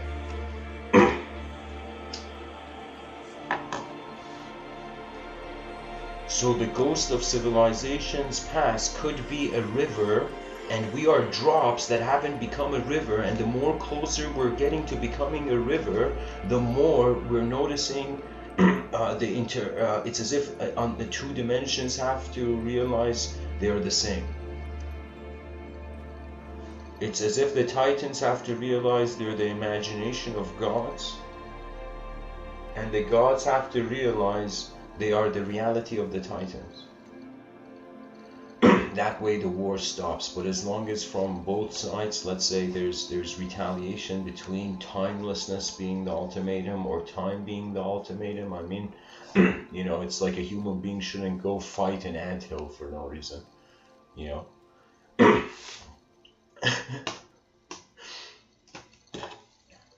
And so perhaps the gods need to realize humanity is their real lives. You know, I feel that it's evocational. Based on the free will of all of us, we will decide how our civilization, like a giant, runs into the unknown.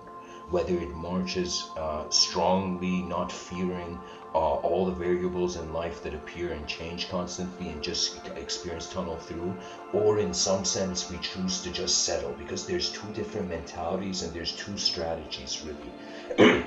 I could even see this, and you could see this applied to even generals on battlefields, right? Where they were one was more concerned about their defense, one was more concerned about their attack, right? So if you had the upper hill, if you, let's say you were a kingdom who was being attacked under siege, and your kingdom was on a hill, okay, and so that would be a situation where it would be greater defense, but there wouldn't be the motivation of attack. So that means those people who are just trying to defend, trying to shield themselves from life, they're not going to realize at some point if there's a breach beyond how they're shielding themselves from all the dimensions of life. They will see, it's like when that breach comes, the other side has more motivation and they've already been warmed up, and so the people who've just been defending haven't had a reason to move much, right? They've just had a reason to just stand their ground, right? And I feel this is what's happening in academics, right? In modern academics, where it's as if they're just holding shields and all professors have been rendered silent. As if it's like literally the educational systems, they're an army fighting the unknown, but this army has no swords. They all have shields running in the battlefield, right? Why? Because they have rendered the individual as null. So that's why it's okay to teach it anything.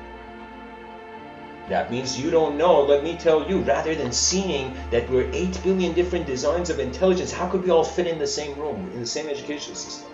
You know, the educational system is just a prototype. You know, that's the most gracious view we can have of it. Instead of saying a disaster, we can say, all right, it was an early prototype. Now let's update, right? This way, the past is not dishonored, and it feels it was like the mistakes of those in power. So what that means is, let's say there's a powerful people trying to control things in the world, like the world has become a chess game to them. After some point, the powerful person is going to be like, okay, what am I controlling? You know, it's like would I rather be in a civilization where all these brains, all these unique DNAs got all the resources they required to unleash their genius in the outer realms, right? Rather than, okay, keep people ignorant because that's easy to control. That is not even if there's a king that controls through fear, that king knows it's not a king because it has fear. That means you use what you've been using usually. So if a person fears a lot and they want to manipulate, right, they will use fear to manipulate. Let's say a person is very loving, right, and they want to ask for something, they lovingly ask for it, you know. But that person who's been in their inner realms in the battlefield of their fear, or whatever way they have made the world against them or themselves against the world, or whatever sort of resistance there is, because we're natural beings, at least when it comes to the inner realm, it should be crystal clear.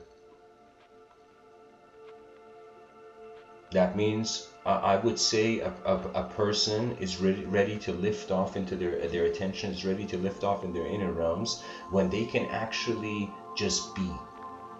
That's it. Practice being in a world, don't, you know, and experiencing how your mind is being. Like, what greater thing can we do here? So the realm is endlessly popping into different linguistic simulations. These linguistic simulations are Hunger Gaming it out. And so that's what culture is today. And also there is even and the ignorance of us not, it's as if human beings just painted the surface of the earth, made fences around that. It's like we've painted the face of the earth and we named it. It's like the human being named himself, you know, imagine there was a man, you know, he had a name, he was named, and then he named his children, you know. And let's say he renamed himself, so technically he named himself again, you know.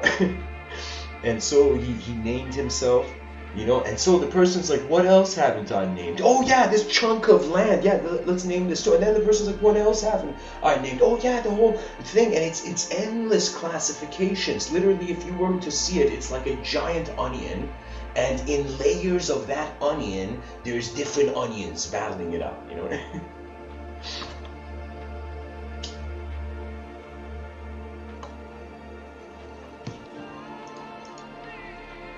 Charles Bukowski, I'll read another one of his poems.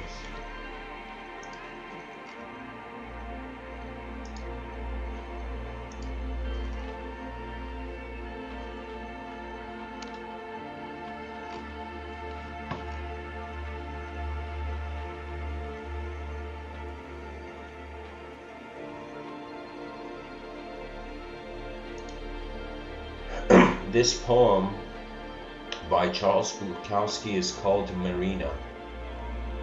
Majestic, magic, infinite, my little girl is sun, on the carpet, out the door, picking a flower, ah, an old man, battle-wrecked, emerges from his chair, and she looks at me but only sees love, ha, and I became quick with the world, and love right back, just like I was meant to do.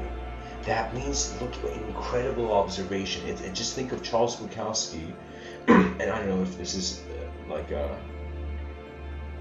his grandson or his daughter, but he's literally saying, like, this battle-wrecked psychology means the burden of all the systems you have seen in the world are still as if, like, the engine is still hot.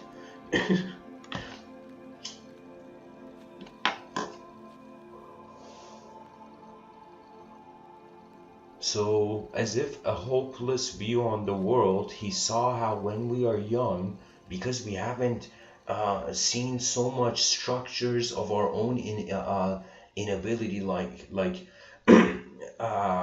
it's as if love is the most natural thing. That's how we're engaging the world, a non-linguistic, momentary life sensitivity and care. You know, that means the way Charles Bukowski is saying it, it's like, holy shit, the ultimate, like, he's literally saying an advanced civilization should be liberated to that level. I mean, I'm interpreting it that way. Anyways, you know, this life is definitely a journey. If you don't see it as a journey and you see it as like paintings you compare to, you'll suffer. You know, you'll feel weak. But if you see it as it's, oh my god, it's such a long journey, like I gotta climb a mountain, so just taking one step, 2 steps ahead should never be a problem. If the journey is long.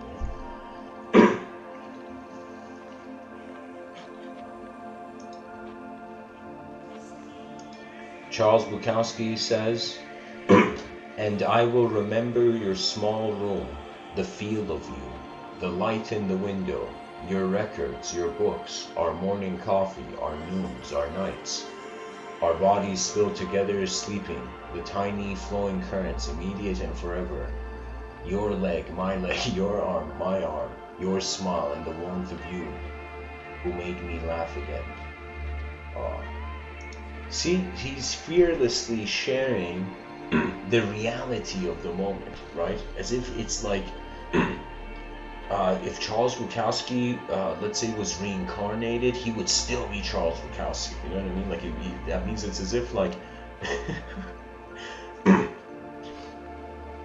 anyways, let's see, what else is there? Now, this poem is called Now. I sit here on the 2nd floor, hunched over in yellow pajamas, still pretending to be a writer, some damned gal at 71, my brain cells eaten away by life. Rows of books behind me, I scratch my thinning hair and search for the word.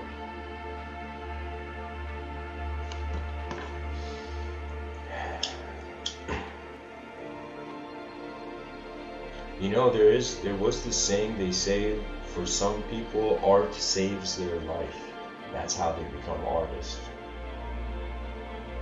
It's as if it's a dimension where they express themselves, where they are timeless to themselves. You know, that means think of like that rock star on stage, you know, of course, heavily intoxicated, but also in just going with the flow of the moment. It's like that state, that moment belongs to the moment. It doesn't just belong to the rock star. It doesn't belong to the crowd. It is like in the middle of like a rock concert. It's as if a universal moment was attained. It doesn't matter how it was attained, but it was attained. A moment where everybody's attention was on one moment, and the sun was shining. Last poem from Charles Bukowski. He says poem for Dante. He's talking to Dante from Dante's Inferno. So this is epic. Charles Bukowski says, Dante, baby, the Inferno is here now. I wish you could see it. For some time we've had the power to blow up the earth, and now we're finding the power to leave it. But most will have to stay and die, either by the bomb or the refuse of stacked up bones, and other emptied containers, and shit and glass and smoke. Dante, baby, the Inferno is here now. And people still look at roses, ride bicycles, punch time clocks, buy homes and paintings and cars. People continue to copulate everywhere, and the young look around and scream that this should be a better place, as they've always done, and then gotten old and played the same dirty game. Only now all the dirty games of the centuries have added to a score that seems almost impossible to write. Some still try. We call them saints, poets, madmen, fools. Dante, baby, oh Dante, baby, you should see us now. Dante, if Dante could see Charles Bukowski, he'd probably be like, it's like, buddy, I wrote the future, I didn't write what. Dante would be like, no way, I was right.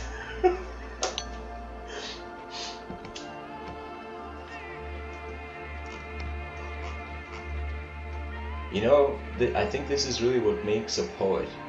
How fearless they are beyond what they have seen so far in expressing. It's literally being an explorer of the innermost. Your own rhythm, you can say, will find you. It's the same with writers. Like if you were to write a sentence every day, right? After some point, you could write any sentence and instantly translate your inner realms into language. If you just had done it a lot, where writing had become second nature, and even, let's say, like in the inner realms, the separate simulation of the different thoughts and the geometry. So imagine your inner realms become second nature, and then all you can do is be. So from that being, knowing unconditionally is. But all the type of knowledge in front of our eyes, it's limited to conditions. If the conditions change, we're like, oh my god, this person lied. And then the conditions change again, oh my god, the lie of that person was a lie. And then if the conditions change again, oh my god, how many lies are inside this lie? And then how many lies are ultimately in the void, like as Alan Watts says, like an onion. That's why I'm saying beyond the linguistic simulation, that's when there can be no lies, because there's no one there to be lied to anymore. Language keeps us individual, and then the stories we settle down in live our lives, instead of us realizing that this brain is not here to just copy paste. It is here to generate. It's a tool, it's an instrument. And it's not everybody has to play it in with the same notes. That's like culture, where every person's brain instrument is being said to be played in the same way. If you don't dress the same way, it's like, who is this person? Or if you dress differently, it's like even right now, like if I was to give you a picture of what these are like super. These are things that should instantly, our species should try to just get over, because there's so many bigger challenges ahead. But for example, it's not even racism that's going on. It's also, I would say, discrimination being on class distinction, and if two people were put in a room or on an island, they would eventually surface discrimination against one another, because literally it's what's in the room to engage. Right? So we can say that all those people who have been cruel on the planet, if there wasn't something to be cruel to, they would have never been cruel.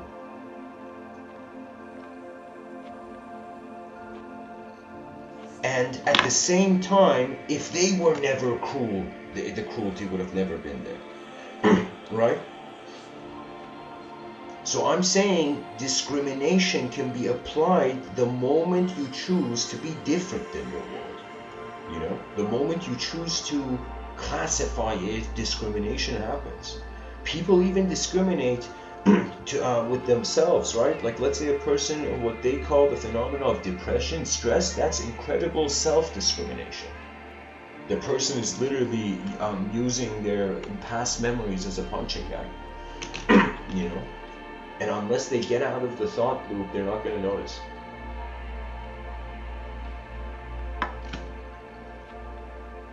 Discrimination, its resolution comes from the users of technology becoming advanced and the technology itself becoming advanced. That means not only our world needs a story makeover, but every individual needs a story makeover, because it has all been arbitrary. Discrimination is an arbitrary because there is free will. You know, that means anything can be discussed till the end of time, its validity. But nobody does it usually.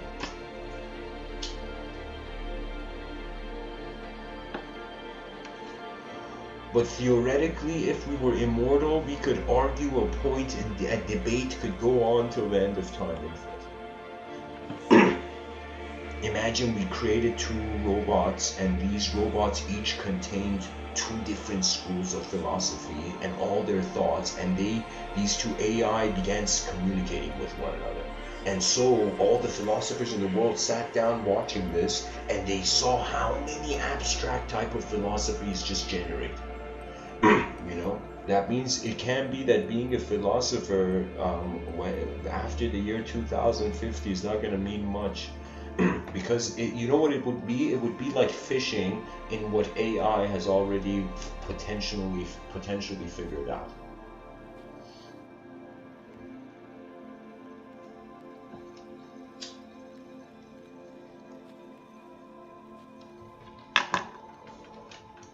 Charles Bukowski, I can't quote as well.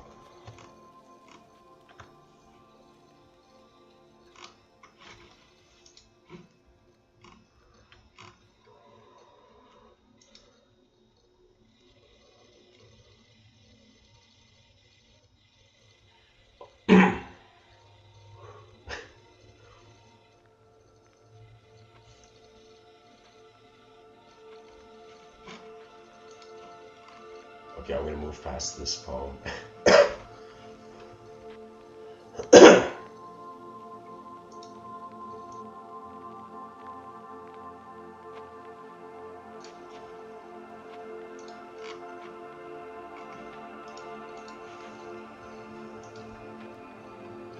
Charles Bukowski, I don't know what the name of this poem is, but I think the poem is called Loneliness. Charles Bukowski says, I fight to realize the essence of my time. This doesn't mean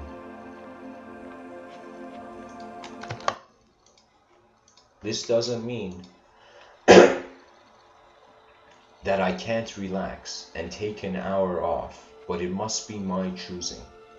To fight for each minute is to fight for what is possible within yourself, so that your life and your death will not be like theirs. Be not like them, and you will survive, minute by minute.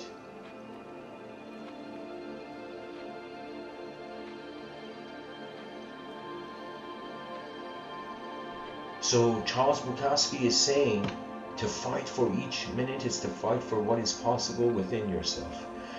That means the opportunity cost of even not being ourself, right, is that the possibilities within us don't actualize. This is why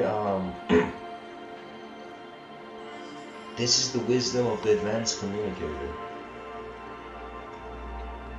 that they are the advanced communication of the universal sector, and if they are a universal being, these are all dreams.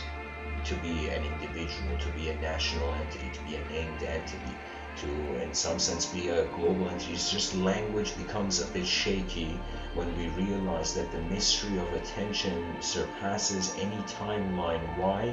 Because attention and existence share an instantaneous.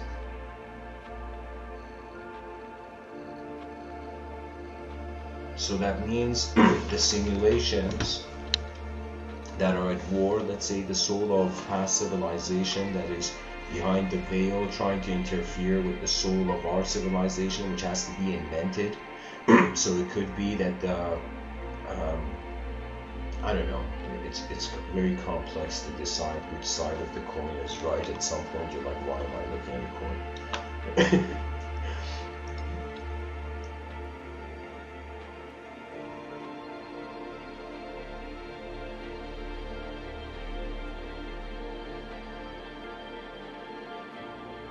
Now, I've written War of Simulation Life Cycles.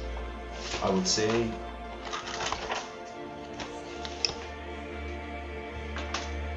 so the spirit of the past civilization as a collective, as a simulation in an invisible realm, is interfering with how we, from first looking at our own world, need to simulate the metaphysical. Right? So there is where the curtain gets pulled from behind the veil, and then there is where the curtain gets pulled by human hands in the human sphere. That means any human activity that is in human jurisdiction, right? But now when it comes to conceptual activity, let's say if somebody was to speak about the inner realms and what would be authorized and unauthorized, that has to do with you in your inner realms, like a person in a car already seeing outside of the window the emotion of how the design of the idea you're going to communicate is going to be. So it's as if your mind has already seen the Tetris piece coming, right? So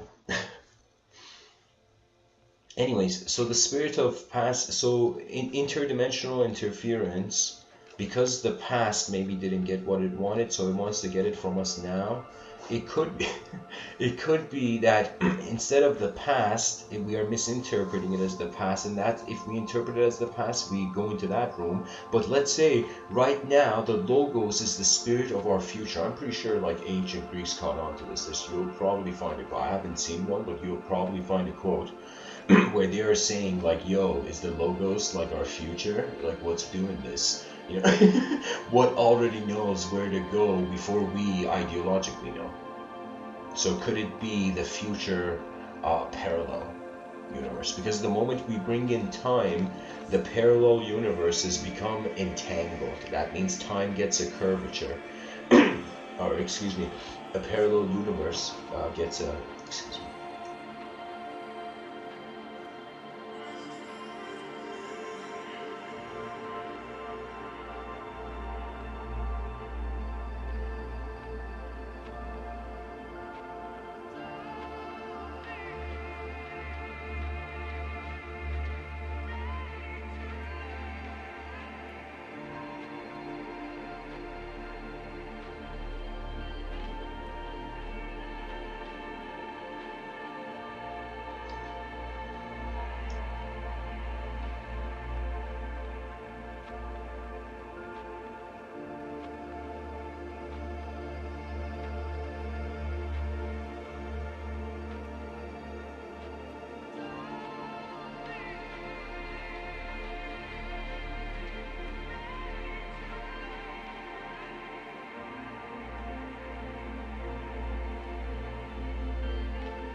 to continue.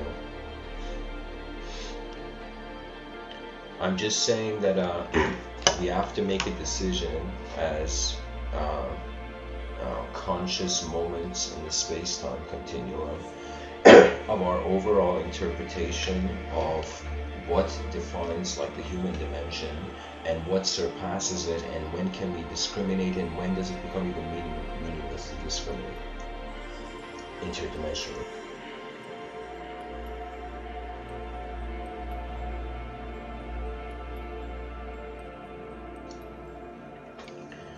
So it could be listening to your intuition.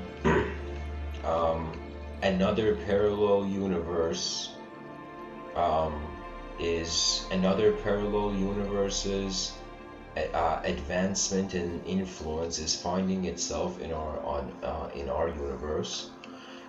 And this means that in the future, let's say in an advanced civilization, let's say endless aliens come down, and on passports there's even species and planet. And so aliens are living among us, and let's say the alien population for the first time raises beyond the human population, and we're like the extraterrestrial alien population raises beyond the human population, and we're like, okay, how do we feel about this as human beings in this human advanced civilization of ours, right? So we would be like, okay, we allow the aliens, and human beings can stay in the bedroom longer.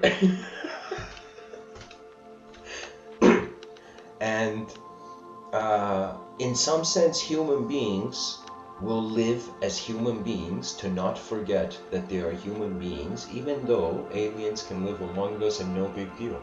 You know, different human beings are different in design and DNA. We don't freak out when we see another human being. Why should we freak out if we see an alien? You know, it's just another creature. It's just another design in the realm.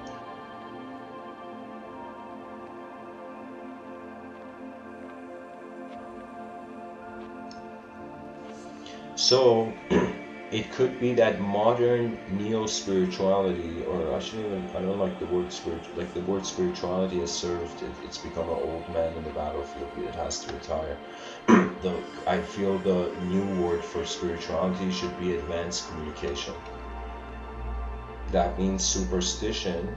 We jumped off that milestone, that rock, that stepping stone, and we came to communication, and now communication is known and unknown, and we study the percentages, and we have known strategies and dimensions of the human being can implement what they know, and they can also implement what they know until they come to the unknown, and instead of pre-assume the unknown, actually walk in it, right? There is something that if the world is complex, if you find yourself in a complex world, walk simple. It could be helpful. If you find yourself in a simple world, walk in a complex world. Because I feel reality is super simple right now. I'm in my inner realms. I'm sharing how I feel it should be way more ahead of its time than how it is. That means in our minds I'm seeing a way more advanced civilization possible. But so far, this is what we got. Like.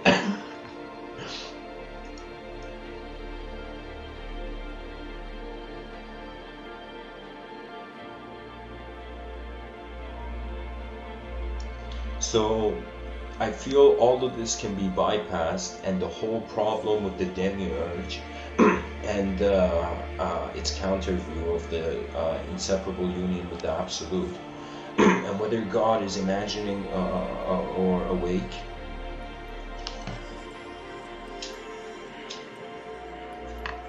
whether we're God's awakening or God's dream. Communication is expression becoming realized, what's spelled R-E-A-L-I, real, R-E-A-L-I-E, oh my god, R-E-A-L-E-Y-E-S,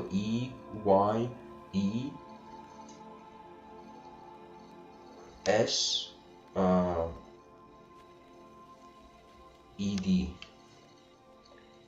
realized. So communication is that's the chess piece of our species. That's the most important thing. Anybody who studies communication and language and geometry and language, I've made like a prediction in the Hunger Games of academia which two are gonna come, and it's as if these two will be the right and left hand man of philosophy. It's the rise of the philosophical empire. The great rebellion of conscious collective intellectual effort to see what is going on here. That means why are nations spending on military when we have no clue what we are, where we are? Doesn't that fascinate the elite? Isn't the elite, like, it doesn't matter if the person is super powerful or the person is not powerful, we all look at the stars and we're like, whoa, you know? So that's our human connection, and if we can, through that connection, tackle an ultimate question, and an ultimate question is, what is the survival strategy? And just to make it easy, I'll say, what is the backup system that we have to create? So back in the day, the backup system was wise men planted trees that they would not be sitting under their shade. Now we have to build advanced, not just in the inner realm, not just subjective advanced or subjective structural database. That means the point is no longer right or wrong. That question is being asked too soon. The educational is going to be here, and it's going to be like, people share what you see that no one else has yet.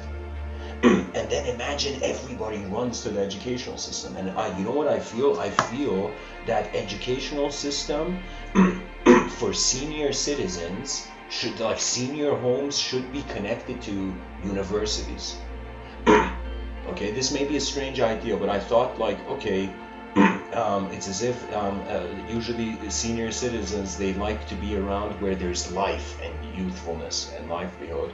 So first of all, there's that, and then the second thing is that they are all there, and their life experiences are allowed to, what do you call it? Their life, they can share their life experiences. Do you know? So it would be a sort of breaching the ignorance between all the generations that forgot what the generations before them had went through and done. So it would be a sort of restoration. Like, this is hilarious, but using it's like imagine there's a law that allows that all universities have the global law that all universities have to abide. And let's say this is before the law comes that all universities should be free. But let's say there comes this law that says if you're a person above the age of 65, the moment you retire, you also get free access endlessly to any university. And can you imagine? Because when the person becomes older, their mind is not like old. I mean, of course, as Charles Bukowski was even saying, like, the brain, like, life has its toll. But I'm saying they are around knowledge, right? And this will save all those grandchildren who are trying to explain the universe to their grandparents.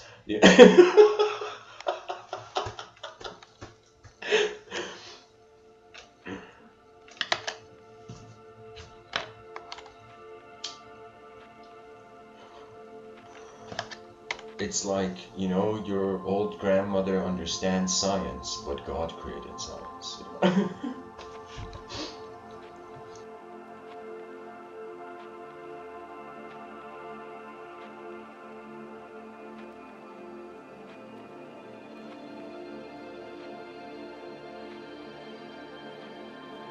I will add this other thing just to this additional dimension I see with that idea of senior homes being connected to universities.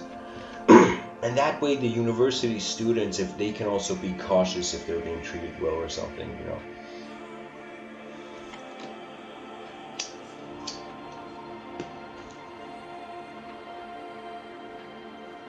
That means, guys, right now, university is spelled University.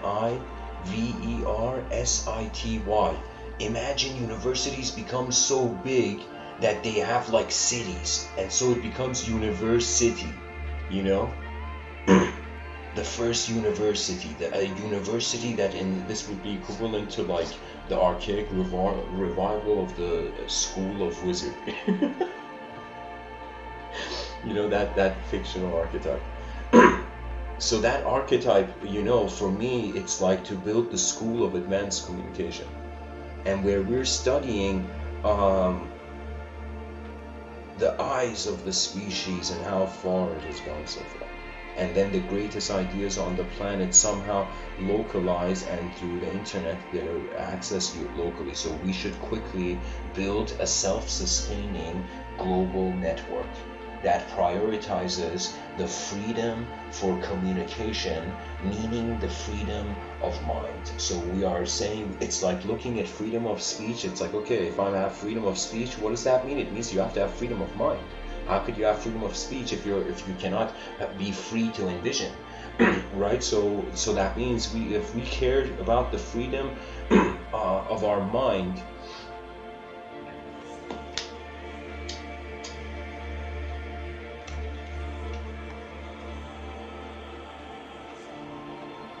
we will care about preserving all the efficient nuggets of wisdom in all human lives, you know?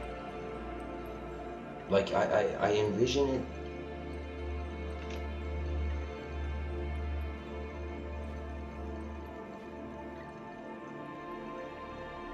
You know, knowledge comes from what the eyes see. So the journey of the eyes is the journey of the knower. So we are imagine the future educational system. It's as if every person is given a certificate for what their eyes saw. That means it's as if not how much you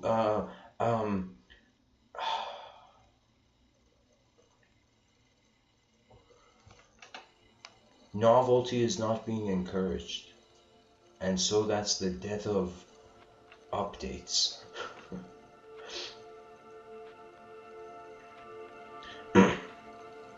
It's very important that human beings treat themselves multidimensionally now. That means if you suffer, you're not suffering in one dimension, it's in multiple. Let me tell you why. If you're joyous, you're joyous in multiple dimensions. Because we cannot ignore the object-subject duality and the third viewer of the object and subject. That means how we know we are an object being a subject, and how the subject knows it's being an object.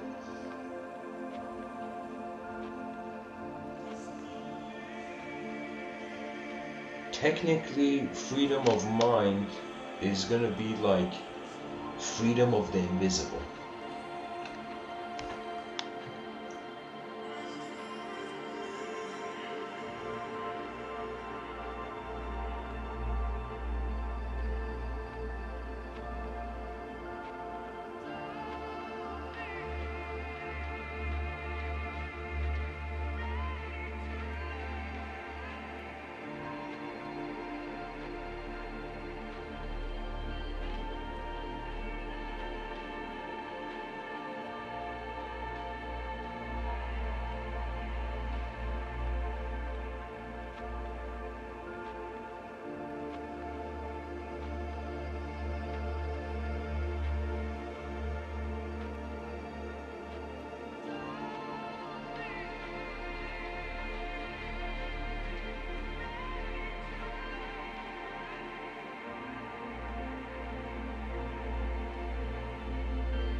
Okay.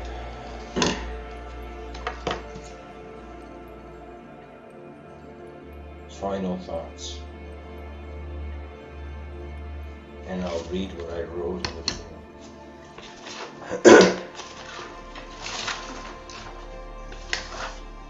When a civilization achieves technological unity with its universe or universal sector, it enters the pantheon of the gods, or the timeless game of collective beings. Imagine individual creatures on a rock becoming a collective civilization, and now imagine the collective presence of all these individuals no longer requiring physical embodiment, and emerging as a collective singular soul of space. That means collective first, then singular soul of space. The godular space I've written here. And imagine the civilization before us becoming a god and god space, and denying the next god its space. So imagine the civilization before us becoming a god space and denying the next god its space to remember. What did I write here?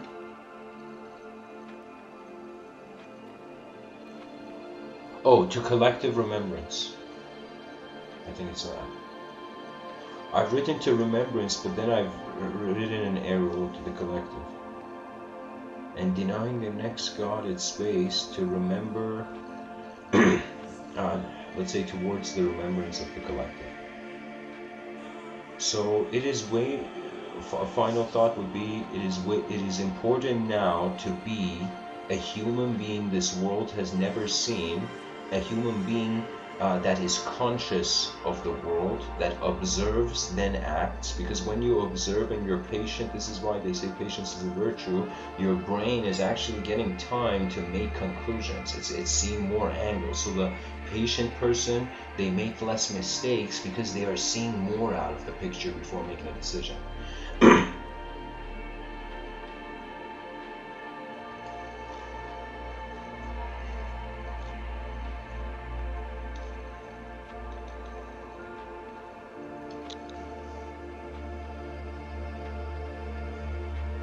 So, could shamans be forwarding the will of ghosts of civilizations past, or the spirit of nature's past? And the answer is when our articulation has gone into arbitrary space, three dimensions of possibilities arise. It's possible. It's not possible, we don't know it's possible. So in the arbitrary space, we can use what we don't know is possible. The others are edges of the system. So that means duality is like a spectrum, let's say from good to bad, and there's one edge ultimate good, one edge ultimate bad, and then there's the middle space where it could be anything, right? It's as if when someone does something bad, imagine the future, we surpass dualism, and the multidimensional renaissance takes place.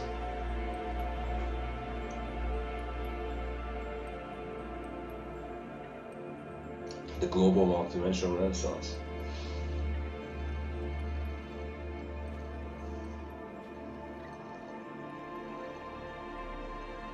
And so,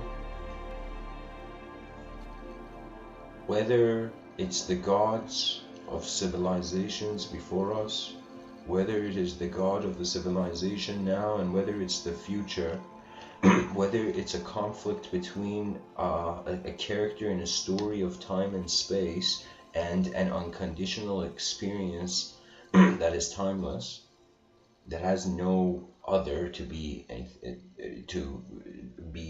compared. And we have built a civilization like this current civilization, I call it 1.0, Civ 1.0, and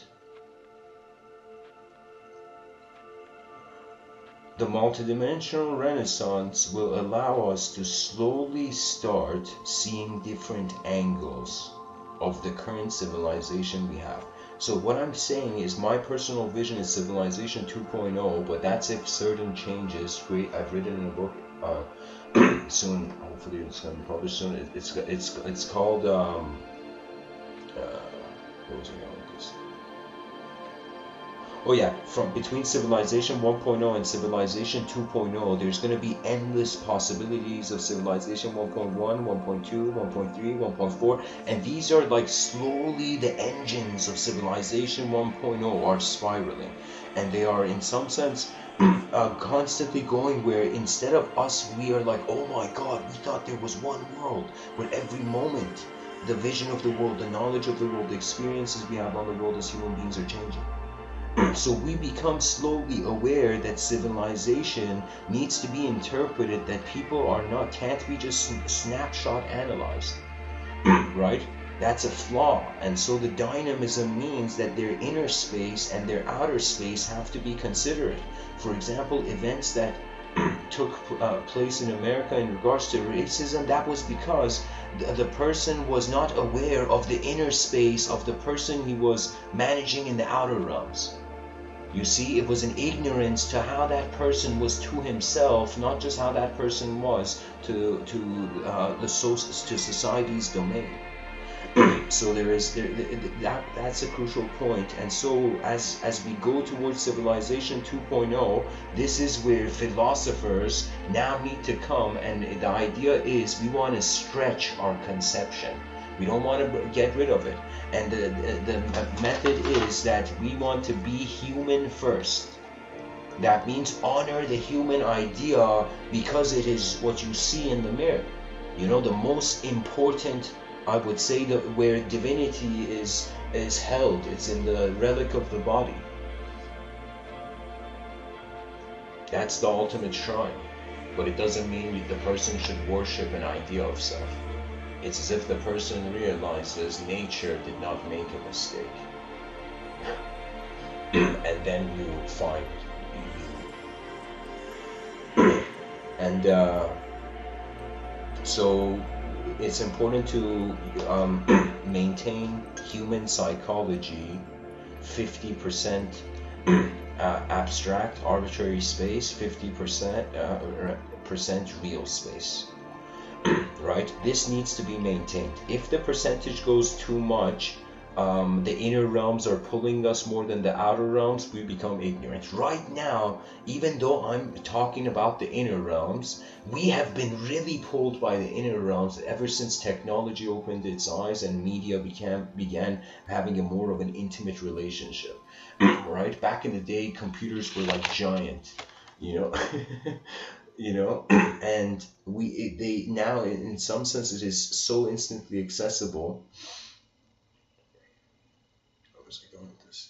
Oh yeah, the 50% arbitrary space and the 50% real space being maintained. If we have been pulled by our inner realms and we haven't even acknowledged the inner realms, so now imagine like Mr.Within coming and saying, hey, human species, let's acknowledge we have an inner realm, then discriminate, then strategize from the present without stories from the past having the stronger voice or stories from the future having the stronger voice, but first realizing what the present is, then from the present, if we choose to, if you can't get yourself to the present, you need to reverse engineer into your past until you're like, oh my god, I was free. You know, you get to that sort of conclusion. And then the other angle is that we engineer geometrically with the consideration it's an interconnected realm. That means right now I am being the memory of my future self. So I am inside my memory. I am and will be in this moment. Conscious experience will be inside the memory of who I will be, let's say 2 hours from now. So I am being literally the memory of my future. And if based on the discernment of my future self, it's going to suggest how much this moment as an inner event is going to occupy my future self. So I tend to have this attitude that when I sleep, I say my goodbye to the world. And then when I wake up in the morning, I'm like, no way. You know, another day. And so it's as if really, this is the beautiful thing about nature. It keeps you around based on what not is only necessary for the past, but what the future needs.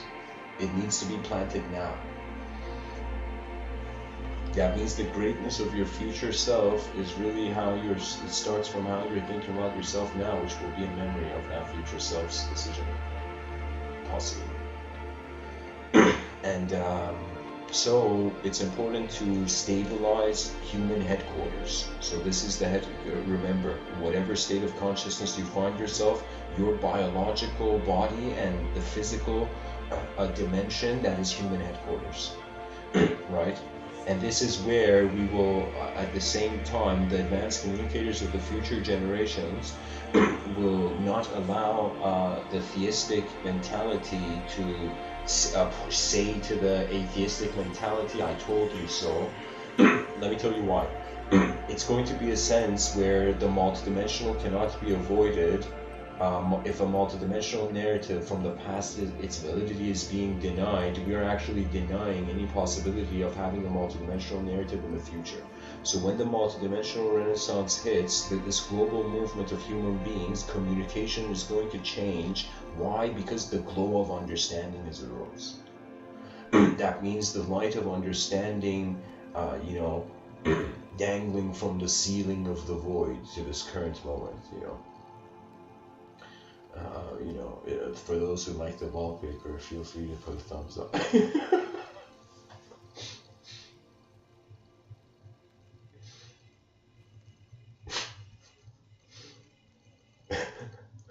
Oh man, it's like, what do we do with all this imagination hovering in thin air? And this is the genius tactic. We use it. That means use your failure, and it can't be failure. When your failure happens, if a failure happens or any sort of ending happens, recycle it into a beginning. Because that's the ability of the multidimensional. The concept of our cultures are just based on us being biological entities. If we become way more than biological and way beyond dualism, and we tap into that which is attaining, wondering about even the psychology of an infinite culture. That means imagine we were immortal till the end of time, and we were thinking of what's the best type of culture or global civilization. Let's say what's the best kind of civilization to make for immortal beings. So let's say, okay, we can even apply this now. Let's say in the future there's going to be a technology that makes human beings immortal. Whether, I don't know how, I'm not going to, I've painted in different talks in different ways, but I'll say it this way. Imagine in the future there's going to be a technology that makes us immortal. So right now we wouldn't be too far off to start thinking about what would a civilization for immortal beings look like. So the first thing we'll know is that if we were immortal, the emotions will be limited to how much the culture is evolving. So an immortal being could get bored of how the world is. And now the way the world works, because I'm saying respect the human headquarters, the person has to honor the efforts of the outer realms. That means this is something so important that anytime you see another human being, another brain in the room, you have to consider that they are an unknown viewer. That means through themselves. That means it's an unknown mind moving a body, and you are an unknown mind moving in a body. Now, this unknown mind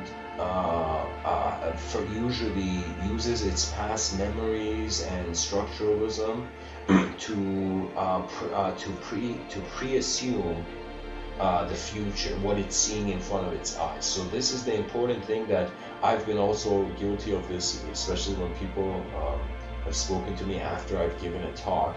I've been like, oh my god, you should have called me out. I've been like, just talking, And that's a moment where I was like, my inner realm, my attention was way more in my inner realms than it was in my outer realms, so I was still at that rhythm, And so to the other person, I was like in my own inner realm. So that's the important thing, that we can't even be human beings until we discriminate between what is just what we are seeing as reality and what is actually a dimensional relationship where like objects are 2D, mind is 3D, and the beyond, let's say it's 4D. So what that means is a two-dimensional cannot comprehend a three-dimensional, a three-dimensional cannot comprehend a fourth-dimensional, and I could have said this with 5, 6, 7 or whatever. I'm just trying to say that it's like the smaller layers of the onion can't contain the bigger layers of the onion. If they did, the linearization of our knowledge will collapse. And I feel in the future, when we realize language is hollow, we're going to be like, no way. People have been endlessly paying for language exploration.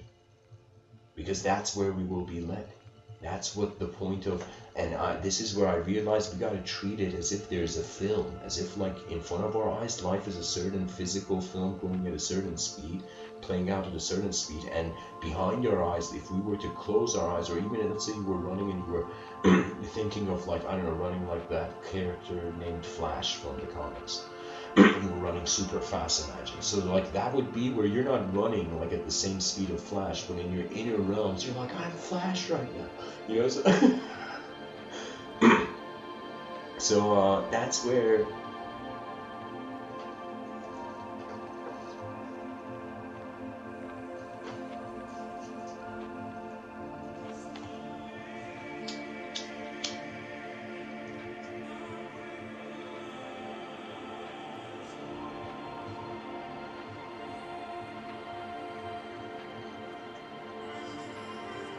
it's like when we realize the freedom of the mind of man cannot be contained by language and narrative, and its edges update through direct experience that has to be unconditional if we want to consider it real. So that means it's like it's impossible to step into a room you have never been before and feel like like you feel at home, let's say, or you feel in a previous room, you know, or a room of your mind's been acquainted with, or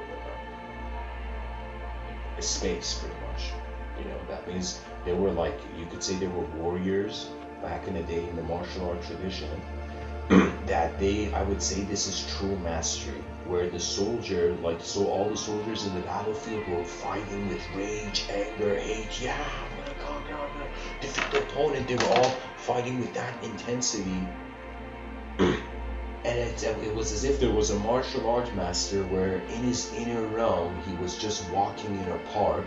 That means his emotions, his muscles, everything was all in accordance to that inner realm space, all peaceful and gentle. And in the outer realms, everything was rhythmic.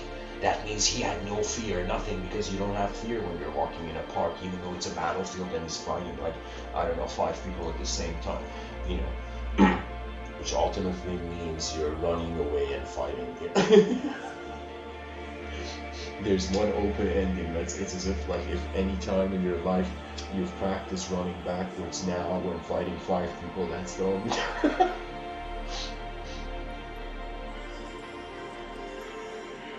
And usually if it is a situation, it's like the mind, I feel our minds are living way more faster. I feel when we're sleeping, the brain, because of its anxiousness for how tomorrow will be, is endlessly simulating how the future, how tomorrow is going to be. So that means, let's say the last thought you have before sleep, you're worried, oh my God, am I going to wake up early tomorrow? And so let's say you have this thought and you sleep, and the moment you sleep, you are not there, there's no subject in deep sleep, but imagine the brain was like, what about tomorrow, right? So the brain is endlessly trying to answer that question, endlessly trying to solve, trying to rebuild, use the echo of the last conscious thought before deep sleep as an instruction to build. So and imagine what we say is a dream is actually our brain's timeless attempt in sleep to create tomorrow.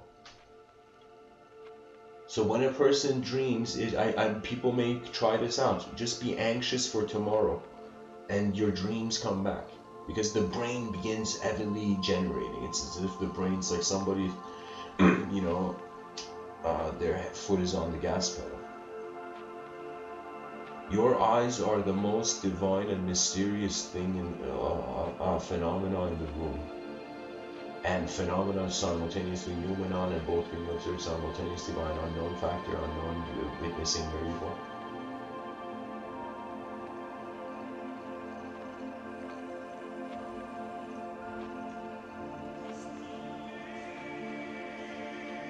perhaps it must be ushered in. You know, some things you gotta like, you gotta move the refrigerator, you know, to the new house, you know.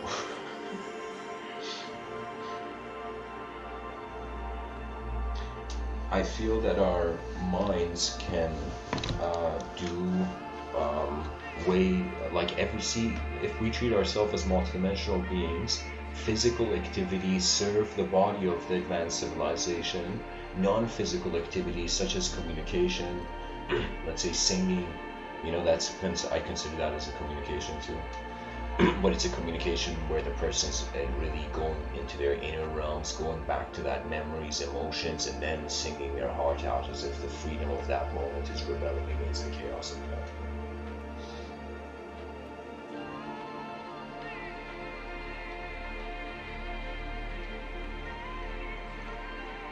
We first build an advanced civilization for human beings.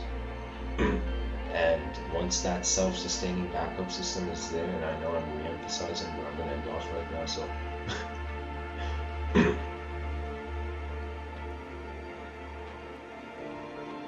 we pave the way and we create a hidden gift for the future that they will not realize, but like years later.